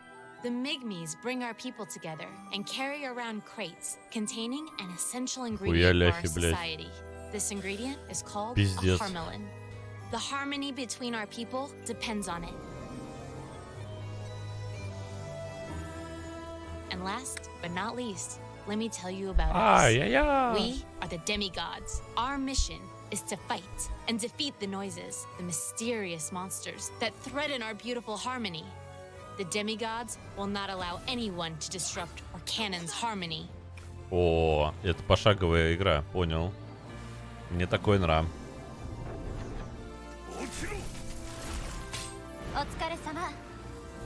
Demigods, ascend!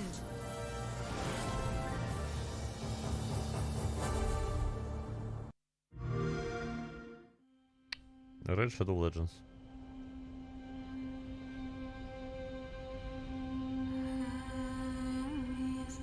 Да, Mysterious Monster с каплей говна в воздухе, да. Так, ну опять, блядь, на барахолке, ебать, с батей, блядь, собрали какую-то ебулдыгу у него в гараже, блядь, ясно. Заебись, блядь. Ну, естественно, да.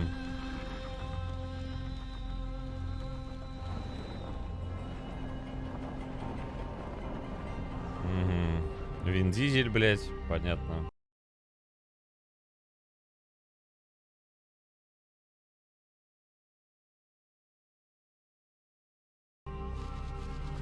Угу. Ясно. Ясно. Ну да. Я помню эту залупу, и ее уже показывали. Когда-то очень давно в виде трейлера анонса. Ладно. Это было, это говно. Вы собираете корабли по планете, хуярите на них, на механических. Базу там строить, все дела, и пиздите еще друг с другом.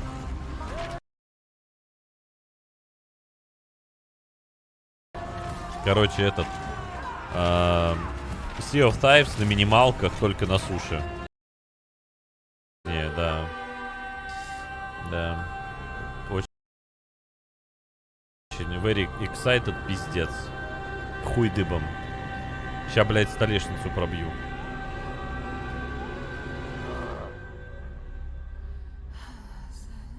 И это показывали еще 2 года назад, или год назад, блядь. Так что это нихуя не нью трейлер. Ну, то есть, конечно, новые кадры, да, но это...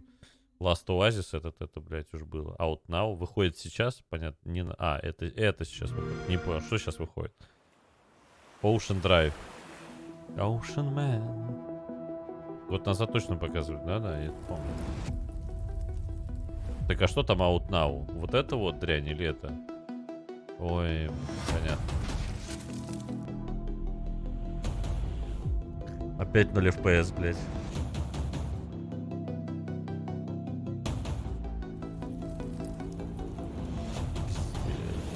12 терафлопс, напоминаю.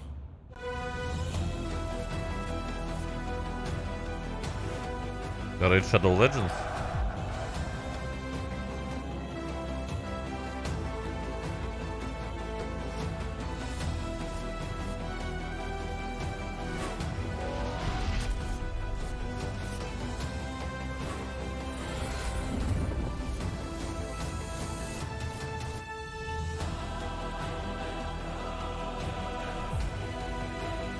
Мобилка, да.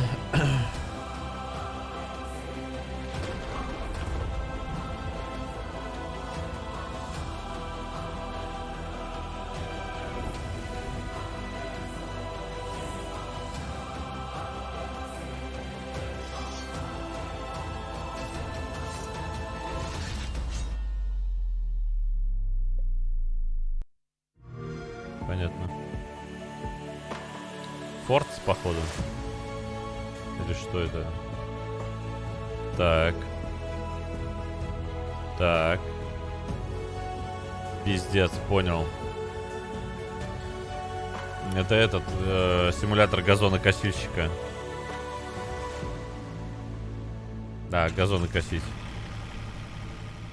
Блять, так и знал, пиздец.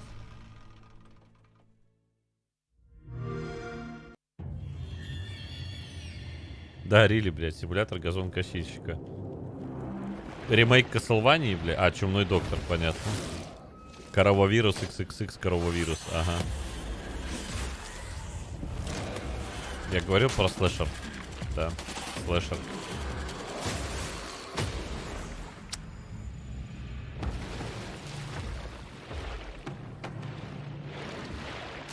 Нихуя он, блядь.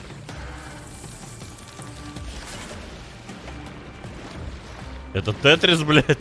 Чего?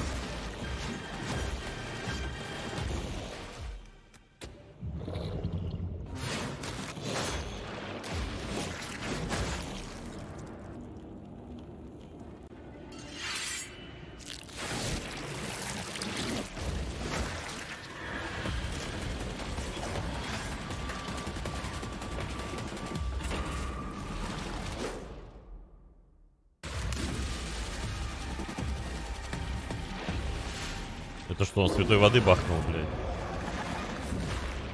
Нихуя, чё вырло.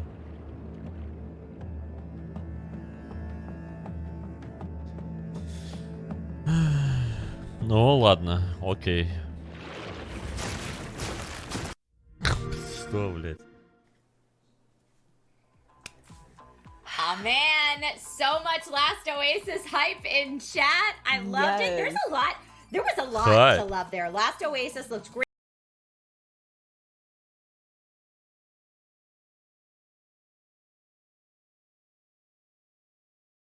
Lost Eidolons is maybe how you pronounce it. I think so, yes. Yeah, Loot River looked awesome, and I saw chat also very excited for some of those things. Lawn mowing simulator made me giggle. If you want a really, really intense, very accurate lawn mowing simulator, then that could be you. But Last Oasis is out right now on Xbox One. Yeah, Блять, там уже that is жернота в incredible. чате, And again, пиздец. like you said, there's so many fans at home watching. You guys go play, go download. It looks incredible. Now, I do have a couple of questions about lawn mowing simulator because is there a story mode? Are you just kind of mowing the lawn casually? I'm interested. I have a couple of questions about it. But that last trailer for Loot River, oh yeah, I'm excited for it. It's almost like you're moving in a puzzle Amazing, type of motion. incredible. It's like an adventurous So hype. Tetris, if you will. Oh, I want to play it.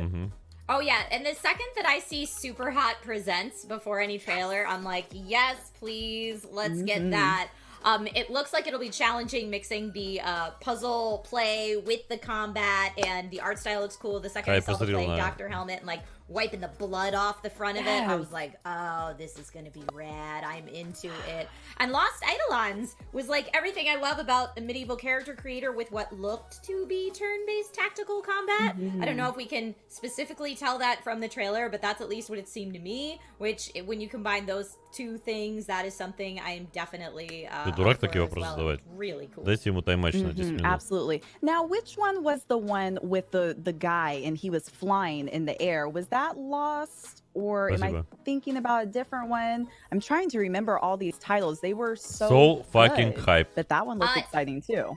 Maybe Last Oasis? Last Oasis was the one with like the cool airships that everybody's pedaling, and it kind of takes place in a desert-esque atmosphere. So it might be that you were thinking of. But yeah, really, really fun trailers. I'm glad to see everyone in chat getting hyped for some games. Next up on the showcase today, our next guest is one of the creative minds and developers behind this small little indie title that some of you might know, called Among Us. And on March 31st, a new map, the airship, speaking of airships, is dropping into the game. So let's go ahead and take a look at the trailer. Ой, фантастические игры. Фантастика просто полная. Пластик, фантастик. Блять, новая мапа нахуй. Когда ее показывали еще? Никому не похуй на Among Us. Сколько там онлайн сейчас? Welcome, recruit. Get yourself acquainted with the layout of the top-end airship. На нее же все забили уже, не? Enough slacking. Go to your tasks. You may need to take a ladder to get to certain areas, or maybe just take a nice shortcut. Quit grouping up. Choose a room to start in after a meeting. Someone keeps trying to sabotage us. Stop their plan. Keep your eyes peeled. We definitely have an imposter. 16 онлайн, а сколько было?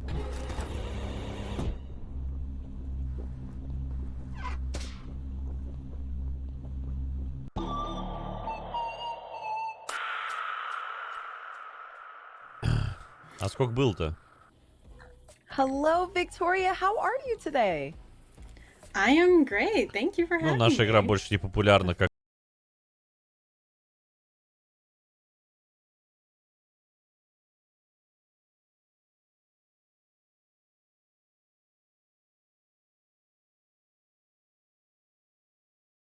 Can you tell us about the airship? Yeah, so the airship is actually dropping in like 5 days. Oh my goodness, 5 days. О, да, через 5 дней выйдет наша новая карта, которую мы делали на DB в течение полулет. It's going to come with an account system. We have some free hats coming with it, as well as some cosmetics that you can buy. There will be all new tasks. There's going to be ladders and moving platforms. It's going to be hopefully a lot of fun for everyone to play with, and we are really excited for it to finally be out.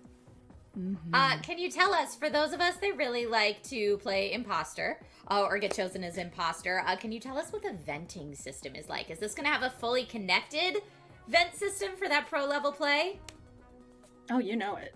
Oh, I'm so excited. I'm so excited to see how everyone gets around to murdering each other. Oh, I cannot wait to, in the best ways, murder my friends. But with that being said, I thought it was really interesting from the trailer that after meetings, you're able to select what so excited room in that game. We are really excited. Yeah, so, cool. you know, it's going to be a lot of fun. It'll like definitely change up the strategy. And if, you know, if you spawn in the same room as the imposter and it's just you two, good luck. I mean, whoops. Do you have any pro strats for people encountering a map that has dual level play? Yeah. О, многоуровневый геймплей на 2 уровня. Just trust no one. Run as fast as you can. You know, all that kind of fun stuff. Yeah, it's fun stuff. It's going to be a lot, and we hope, like in the future, to make bigger lobbies so you can have more to be players. Watching but this translation, in the future, I'm so excited right now. Oh my god, this that's exciting. This is incredible now, I did recently translation. Learn that the airship is going to be Guys, the biggest map that's available. a revolution, Does this mean that there Johnny. will be new tasks available? Вот, Revolution in gaming. Animations, maybe. This game made for so there's going to be all new tasks available, and there will be one near-death animation if you buy the additional cosmetic pack that comes with it. As you can see, it's based on Henry Stickmin, which is another game that we made in the past. I'm fucking excited. There it is. It's Right-Hand Man's kill animation, so we're hoping people have a lot of fun with it. Вау, oh man, I'm so. Are you allowed to tease what the new hats are? Потом мы просто, блядь, настолько это нахуй бездарное говно, блядь. Просто мы вспоминаем, что в PoE каждые 3 месяца новая лига, которая, блядь, половину механик игры меняет. И добавляет нового контента там на часов так 200-250, блядь. И потом мы видим вот эту вот залупу, где за полгода, блядь, карту не сделали. Это просто пиздец. Definitely doesn't look like anything else. Thank you for specifying. But with that being said, do you have any personal favorites about this new map? Honestly, okay, so I know it doesn't, I don't know why I'm so excited about ladders, but I am. It's just like something, it's just so simple, and there's really nothing that special about it, but I just love the like simplicity of ladders just everywhere. I think that's simplicity cool. I'm excited or too. complexity for the players. So I wonder, you know, you said this is going to switch up people's strategies. How much are you watching gameplay? Are you watching streamers to say, all right, here's the main strategies that people are running with right now that would consider I'm themselves, excited like never before, pro guys. level at Among Us, because there are people out there who are very good at this game. How much of their gameplay do you watch when thinking like, oh man, we need to switch it up? Oh, it really depends, right? So we do try to keep up, and well, there's a lot. Thankfully, we're very grateful to have a lot of people who play Among Us, so that's really cool. But we do, you know, try to keep up and see who's playing and kind of their strategies and see the kinds of cool things they come up with. But within ourselves, actually, like with our game design and with our own like QA and our own play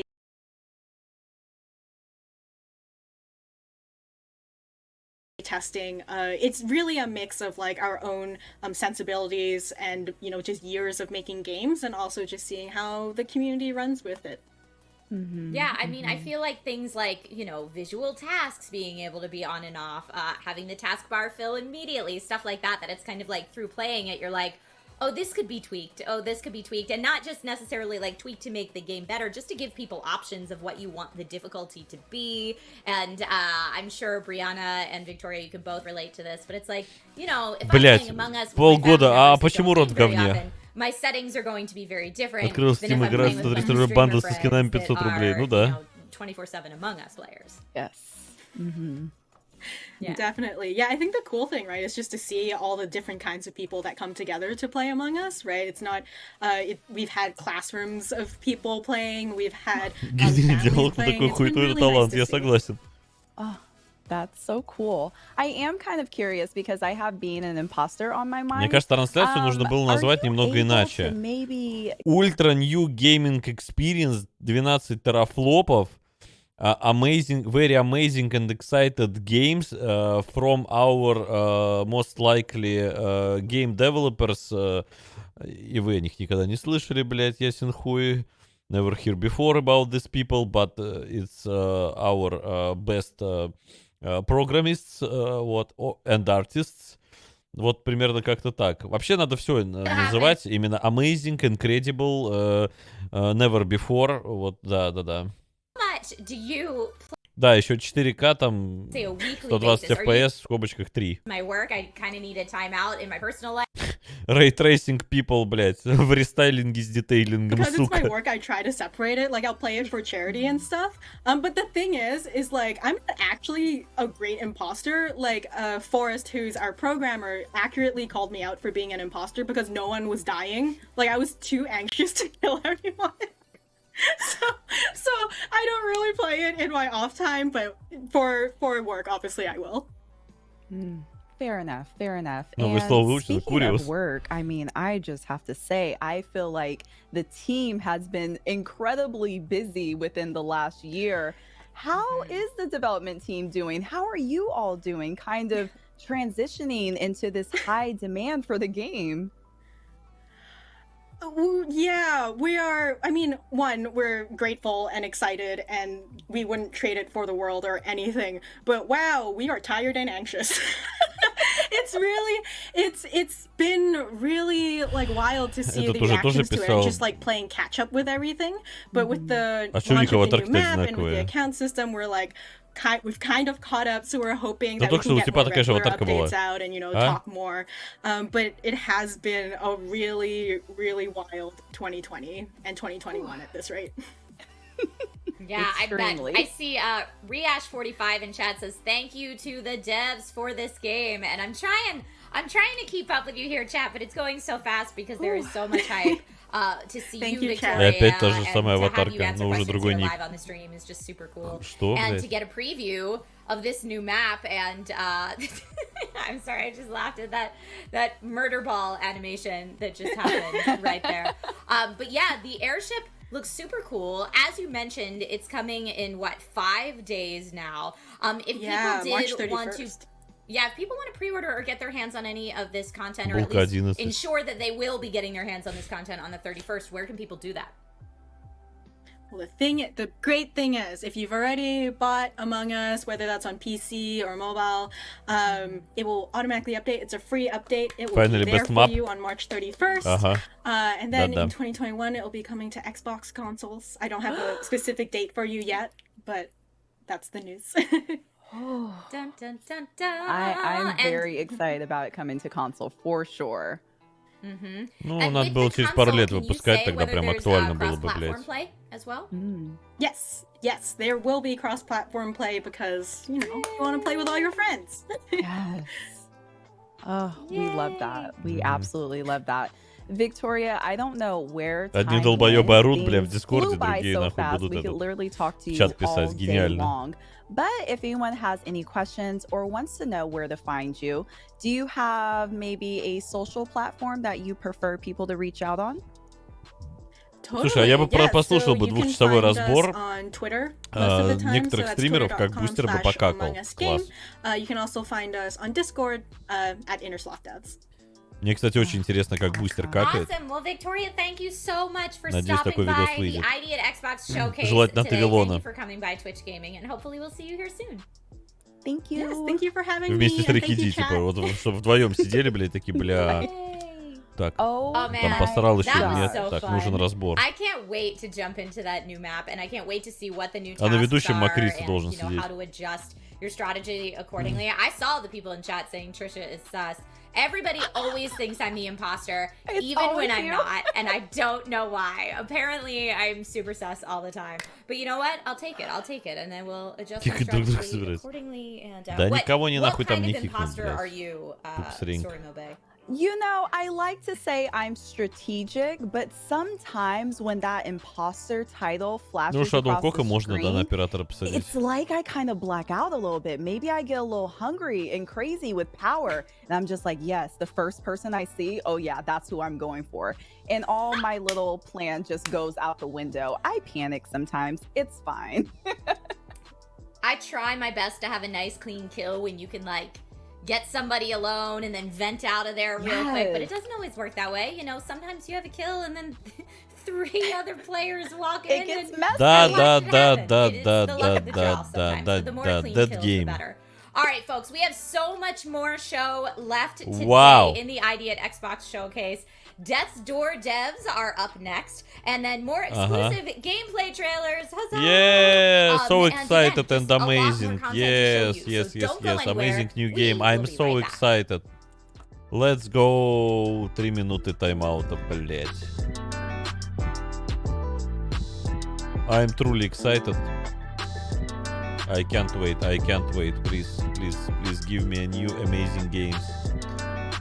I'm so excited. I'm so hyped. Нет, они голосовой чат так и не добавили, да?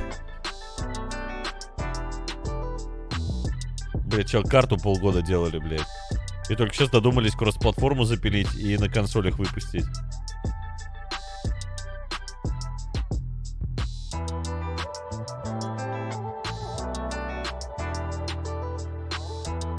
Ну, знаешь, где-то в авторизованных Twitch накрутил, блядь, 15 тысяч. Понимаю.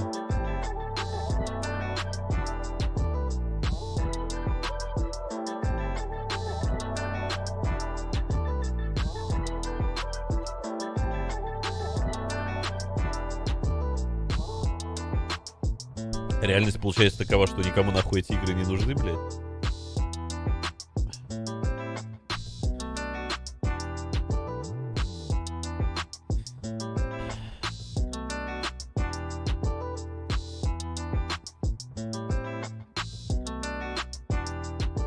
Да, Among Us, блядь, на Сеге должен запускаться, ёбаный по голове. А, так в игре нет, блядь, больше 60 FPS, а 30 FPS. Игра в 30 FPS нахуй работает. 30, блядь. Ебануться можно нахуй. Плавный геймплей, хуй.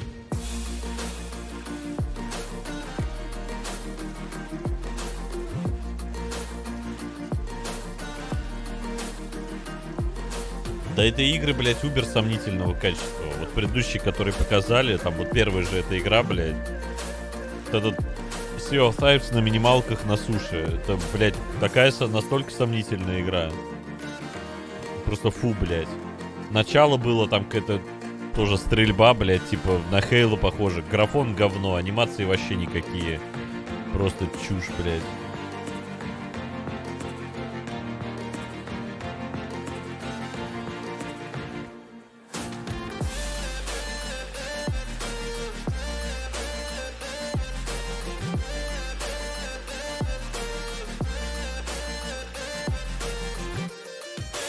Прикинь, да, нахуй.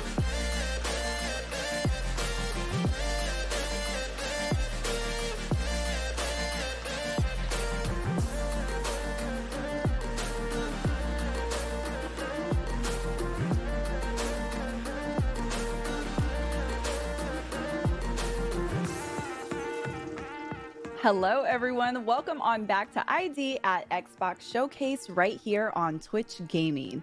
Coming up, we have very special interviews with the developers from Death's Door, interviewed by Stallion83 and Technique is going to be able to chat with the developers behind 12 minutes. Ooh, this is a good show. Так, бля, подожди, а что тайм-аут-то был? Streamer Stallion83, like you said, will chat with the devs behind the new game Death's Door. So, in Death's Door, you'll be playing as the Crow, where reaping souls of the dead is all part of an honest day's work. But the job gets lively when your assigned soul is stolen, and you must track down a desperate I'm, thief сука, to a fucking realm awesome untouched by excited, death, блядь. where creatures grow far past Creatures their go far, experience yes, and, of course, блядь. I'm so interesting in this and game. power. Let's take a look at Fucking this trailer amazing. Ой. Let's go. О, понятно, блядь. Я голубь, нахуй, ебаный, блядь. Пиздец.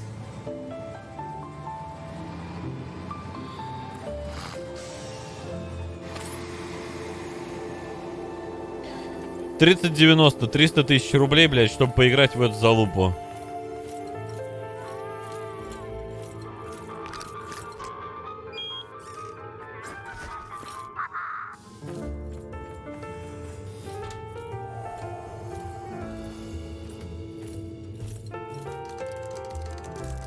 Как живой, но, сука, не живой, блядь, да. На нахуй, вам бан, блядь.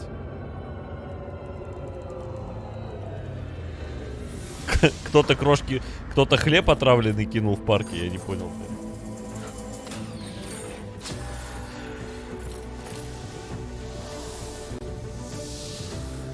Не пойдет она на пеньке, блядь, ни при каком желании, нахуй. Соси хуй, блядь. Покупай 3080, блядь, долбоёб. Ты чё, блядь? Попутал, что ли, черт, блядь? Ты не видишь здесь next gen, нахуй?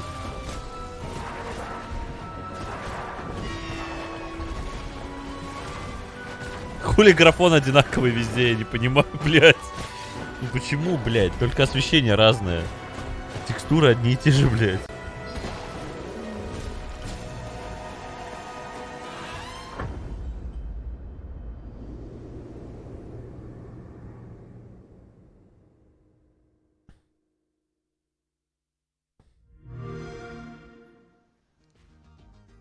Now that was very cool. И все? With me today, И Mark все? and Dave, and they are here to talk about A Death's Door. Thank you guys for joining me. Thanks for having us. Yeah, thanks for having us. Yeah. No problem. So, Не, ну подожди, это же этот... Like that is... He's awesome. He's a badass crow. Это же конфа инди-разработчиков. Какие A+ гейминг? Well, we thought that crows were kind of relevant to the theme of death. They're kind of... They encapsulate the themes of the entire game, really. They're this kind of a dark, kind of mysterious bird, but they're also pretty cute and kind of funny. So we decided to make the character a crow, and as soon as we did that, the game started coming together. Really, really cool. So what can you tell us about the story in Death's Door? So it's set in a world where... Oh, got a bit of lag, sorry. It's set in a world where nothing dies naturally anymore.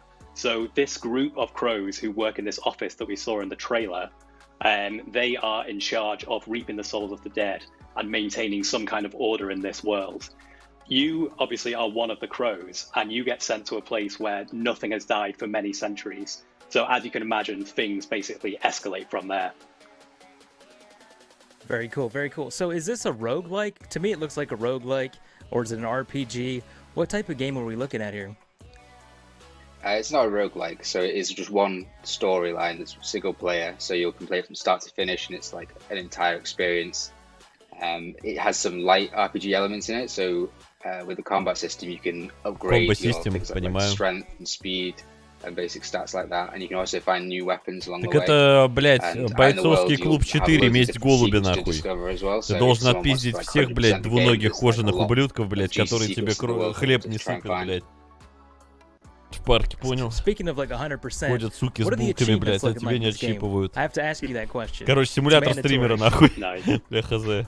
Well, yeah, that's part of it. Because we had so much fun making this game with so many secrets and so much like little touches and different things you could do. We had a lot of fun coming up with the achievements as well. This dark game. Probably, I think, one of the most fun ones at the very start of the game. Souls-like bird game. An abandoned umbrella. Souls-like. Where all the crows work. And you'll get an achievement for using that. Souls-like dark. Про голуби, нахуй. Souls-like dark. Ебать. Вы чего, блядь? Для них, наверное, какой-нибудь Тарков это вообще, блядь, пиздец, хоррор уровня, там, я не знаю, звонка, блядь, или что, типа, а? With a game called Death's Door, are players going to die a lot in this game? There'll certainly be a few deaths to have to go through, yeah. So Dark голубь, блядь. I wouldn't say it's hard as nails. Like if anyone's played our previous game. Есть меч и перекаты. Пиздец, все, Souls-like. Подожди, так в Mass Effect тоже есть меч и перекаты. Souls-like? Правильно? Yeah, I think this one is certainly a very intense action game, and it's definitely going to challenge you. But one thing that we wanted to do this time around was create something where if you are hitting a wall with like a really ridiculously hard boss, you don't just have to keep trying over and over again. You will have Нет, вообще темной атмосферы не вижу. Здесь просто черно-белая картинка, блядь. Какая нахуй темная атмосфера? Чего, блядь? Мне кажется, вот эти люди, которые это пишут, зайдя в Тарков, должны просто тут же нахуй сердечный приступ ловить, блядь. От первой фразы, да вот он, блядь. Чуть-чпоньк нахуй. Take different approaches and overcome challenges in their own way. Okay, so what can you tell us about the combat system and how many different weapons?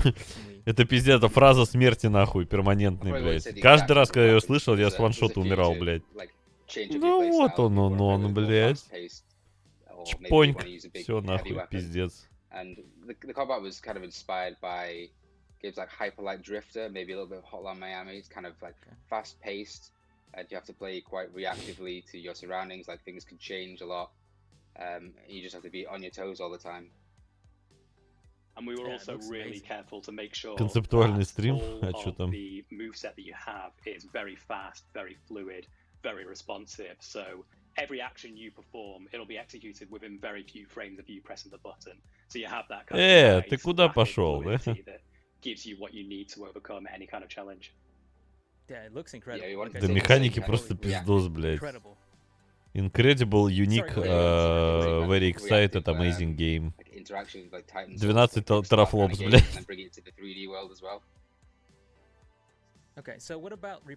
Не, в Таркове покруче фраз, чем в Сталкере. Сори, без вариантов.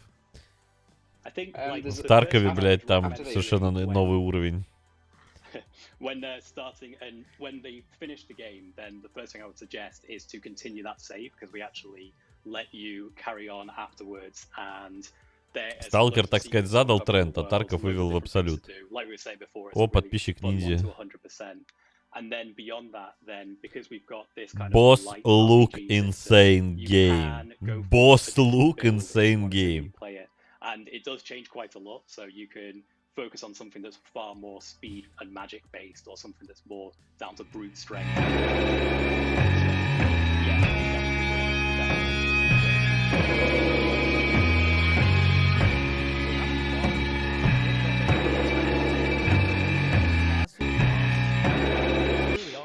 Охуенная транса, я согласен. Mini boss, actually. I mean, mini is probably not the right word for it, but yeah. So there's a handful of good boss encounters in the game. As you progress through, you kind of the core bosses have their own storyline that develop, and you kind of interact with them a few times throughout your journey. So by the time you get to maybe know about their backstory, you're going through their area of the world, which is kind of they've left their mark on the world. Yeah, we really want to show how these bosses have adapted to the strange situation that's going on in this world. Игровая, блядь, индустрия, блядь. Powerful beings, and like Mark was saying, how they've affected the world around them. So there's a lot of kind of each chapter of the game has a bit of build-up, learning about the boss, potentially even meeting them, and then when you get to the bosses, it's like a culmination of that chapter, and there are opportunities for everything to 11, basically. Cool. So, when can players get their hands on this game? When is this coming out? We're actually pretty far along with it. We're almost content complete. We're just polishing and we're fixing bugs. So we're hoping to launch this summer. Awesome, man. That sounds great. Awesome, and this sounds great. Incredible, amazing, unbelievable, deadly boss, insane game. Sorry, yeah, we're focusing on making sure that truly amazing core experience is a full, satisfying thing where, you know, if you want to explore when you're playing the game, you know that that world is entirely realized. There's nothing we're waiting to add later. So we're focusing on the core single player. Так они как под копирку, блядь, ты чё, нахуй? На одно лицо все, да.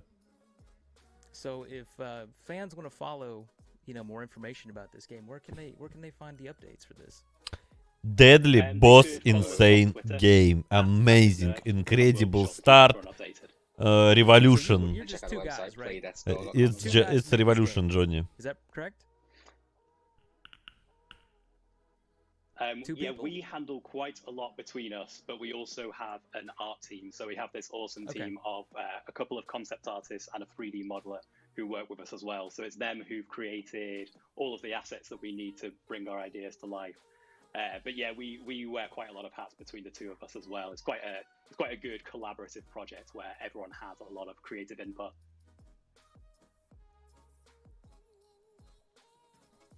Okay, that's awesome. So the noir world, when the trailer starts out, are we gonna be in the game in that, or was that just for the trailer? Is that like yes, a hub or game, something? yes. Yeah, that acts as a hub world. So as you progress through the game, which is one like consistent open world to explore, you'll find these like keyholes which you can unlock, and they kind of introduce shortcuts back into this hub world. So the actual main world is like this color, overgrown, like interesting place. Then there's the office where the Reapers work, which is kind of a noir, it's kind of depressing, bureaucratic environment. Yeah, in the trailer I saw like tombs floating. What's in the tombs? They were probably the doors. So the doors? Was it a bunch of doors? The place that the crows work, yeah, it's called the Hall of Doors. So basically, the way that the crows do their job of reaping souls, they have these doors which can lead them to any place. So that's how it functions as a hub. You can use the doors to travel via shortcuts to back anywhere else in the world where you were before. Okay, well, thank you guys for your time. I appreciate it, and we're kicking it back. Thank you guys so much. Thanks I very much for appreciate having it. us. Thanks. Oh, Death's Door. Oh, these look good. Now, I do want to say first, you know, shout out to all of the developers, but especially the smaller studios. My goodness. I mean, they were even saying between the two of them how many different hats and how many different roles and responsibilities they have to create these amazing games. So shout out amazing to games, all of you yes. because, oh my gosh, I can amazing, incredible dead games. So much. Yeah, just a team of two. Way to go, Mark and David. Love to see it. And chat was really loving this one. I was trying to pull comments out as we go. I saw Monkey Dwala says for real, instant buy. I am Orvana's, I'm sorry if I said your name wrong, said, devs made a really great game, love the dark mood, GG, and tons of love in chat for the black and white atmosphere when we saw kind of the black and white atmospheric scenes, and I definitely want to know more about this world that they're fleshing out. I think it really, really looks cool. I even saw some people in chat saying, potential future game of the year. So, definitely loving that. Again, way to go, team of two, Mark and David. Yes, for sure. Up next, everyone. Oh, I'm excited about this. Have you ever wondered what it would be like battling dinosaurs with guns? Or are you hoping to learn what kind of weapons you'll get to use in Stalker 2? Our next batch of trailers will provide many exciting updates to games we're all dying to play. I see you guys in the chat moving. Let's take a look at some more new gameplay trailers. Here we go. Okay, I'm so excited. Avalanche. Systemic. Locked and loaded. Locked and loaded.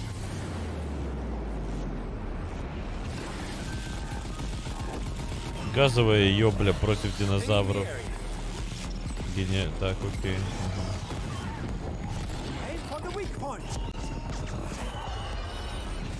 Это что, Dino Crisis, блядь?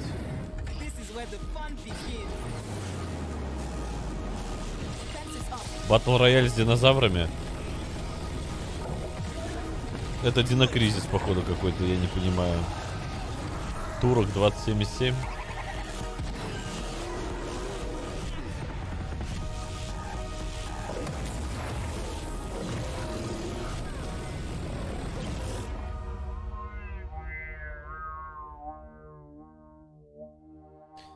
Пока нахуй.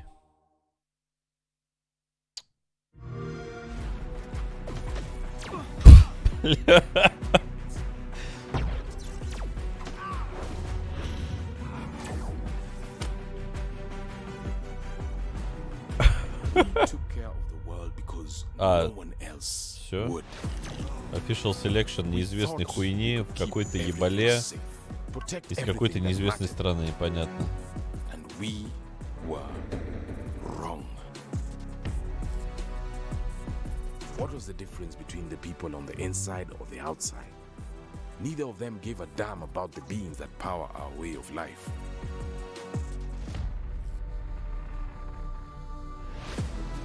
Trespassers are the same. Фуру амейзингов привезут? Нет, блядь, не понял. Или so excited. Somebody excited about this game? I'm excited. I'm so hype. Hype is real. Hype is real, guys. Hype is fucking real. Yes, unbelievable, still serious, нахуй, просто, блядь. Amazing AMD and Intel.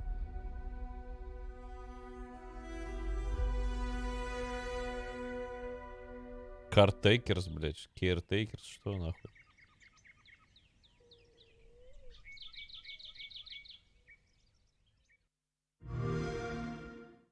Indie Creates and Sunsoft present the final piece of a trilogy. A metal attacker embarks on a brand new adventure. The side view and top-down action is more. А мы точно в 2021, а не в 91-м? Jason's third battle against mutant kind is about to begin. Да сосалкера не будет, скорее всего. What new threats await him in a new dimension? 12 терафлопс, напоминаю. Бластер-мастер. 03. A new chapter in Blaster Master history unfolds. July 29th, 2021. 12 терафлопс, блять, консоль нахуй. Здорово. Вот, это то же самое, сейчас будут показывать про Ждалкер, то, что показывали уже сегодня с утра, все видели, блять. Я говорил же, это же и покажут. Хи-хи. Stalker: Shadow of Chernobyl. Celebrating the date, last year we released the first in-engine screenshot of Stalker 2, followed by the first trailer and the gameplay teaser.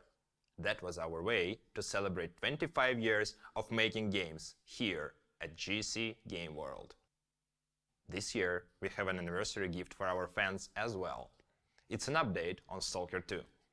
It's not as big as a new trailer just yet, but we hope you will enjoy it.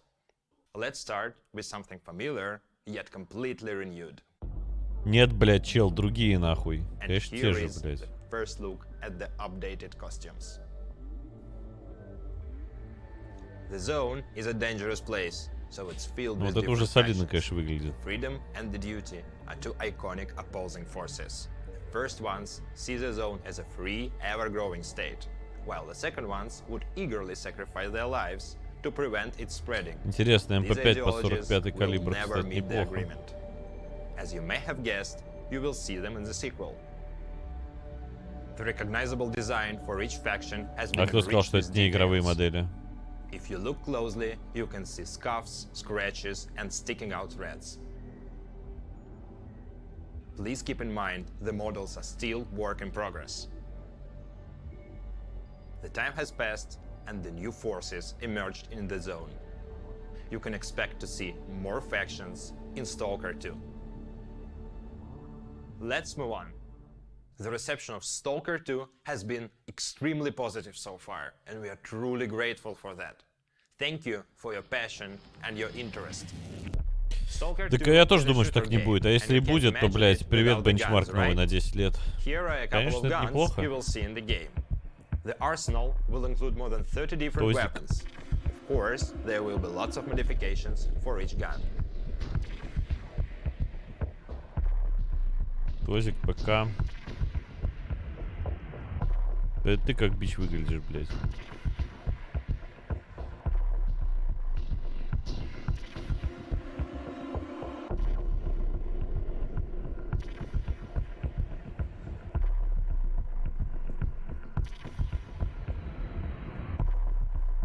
ПК. Уф.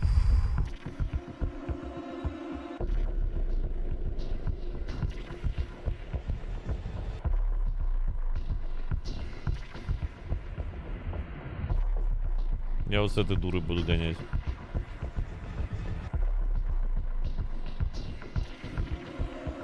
Чё? Не понимаю, о чем ты здесь. МП5. Кстати, одна из самых первых вообще. Несовременный вариант.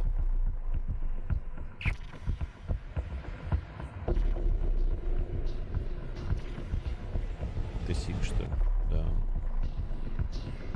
Уф.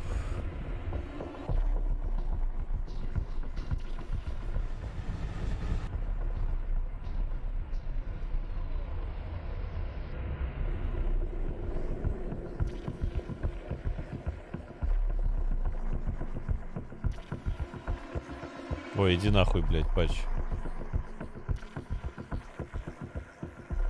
Это МП5, блядь, не неси хуйни, пожалуйста.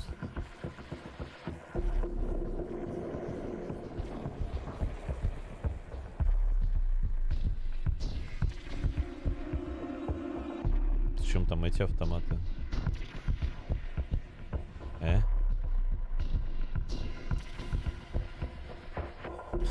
Кастомизация будет. Бахнет киберпанком? Конечно. Так и первый сталкер был киберпанком, алло. Ты чё? Там наобещали кучу Столько всего, блядь, на деле нихуя. Finally, let's И finish with something откладывали игру, completely блядь, unexpected. пиздец, годами We просто. work a lot to fill the world with a decent amount of memorable details. And sometimes it takes us Не, to ну, completely помню, такие столы unexpected анонсили в grounds. Таркове. Чел, но в Таркове-то все Can you see нормально. this guy? Там, Quite a charmer, if you вот ask это, me. конечно, угар, But пиздец. let's take a closer look at his teeth.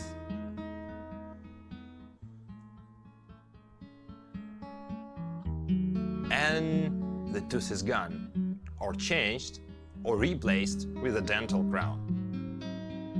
Вот это охуенно, блядь.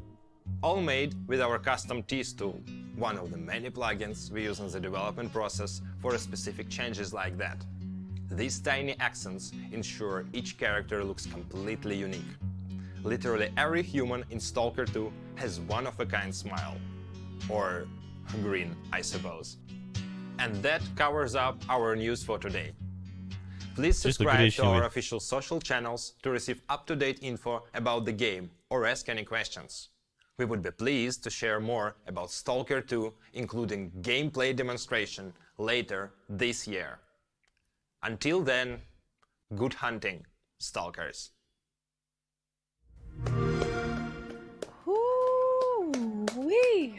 My gosh. I mean, there was so much hype in the chat for Stalker 2. So much I hype. mean, wow. I'm blown away. So for much those hype. to be a work in progress, they were so detailed. My gosh. What did you think about that, Trisha?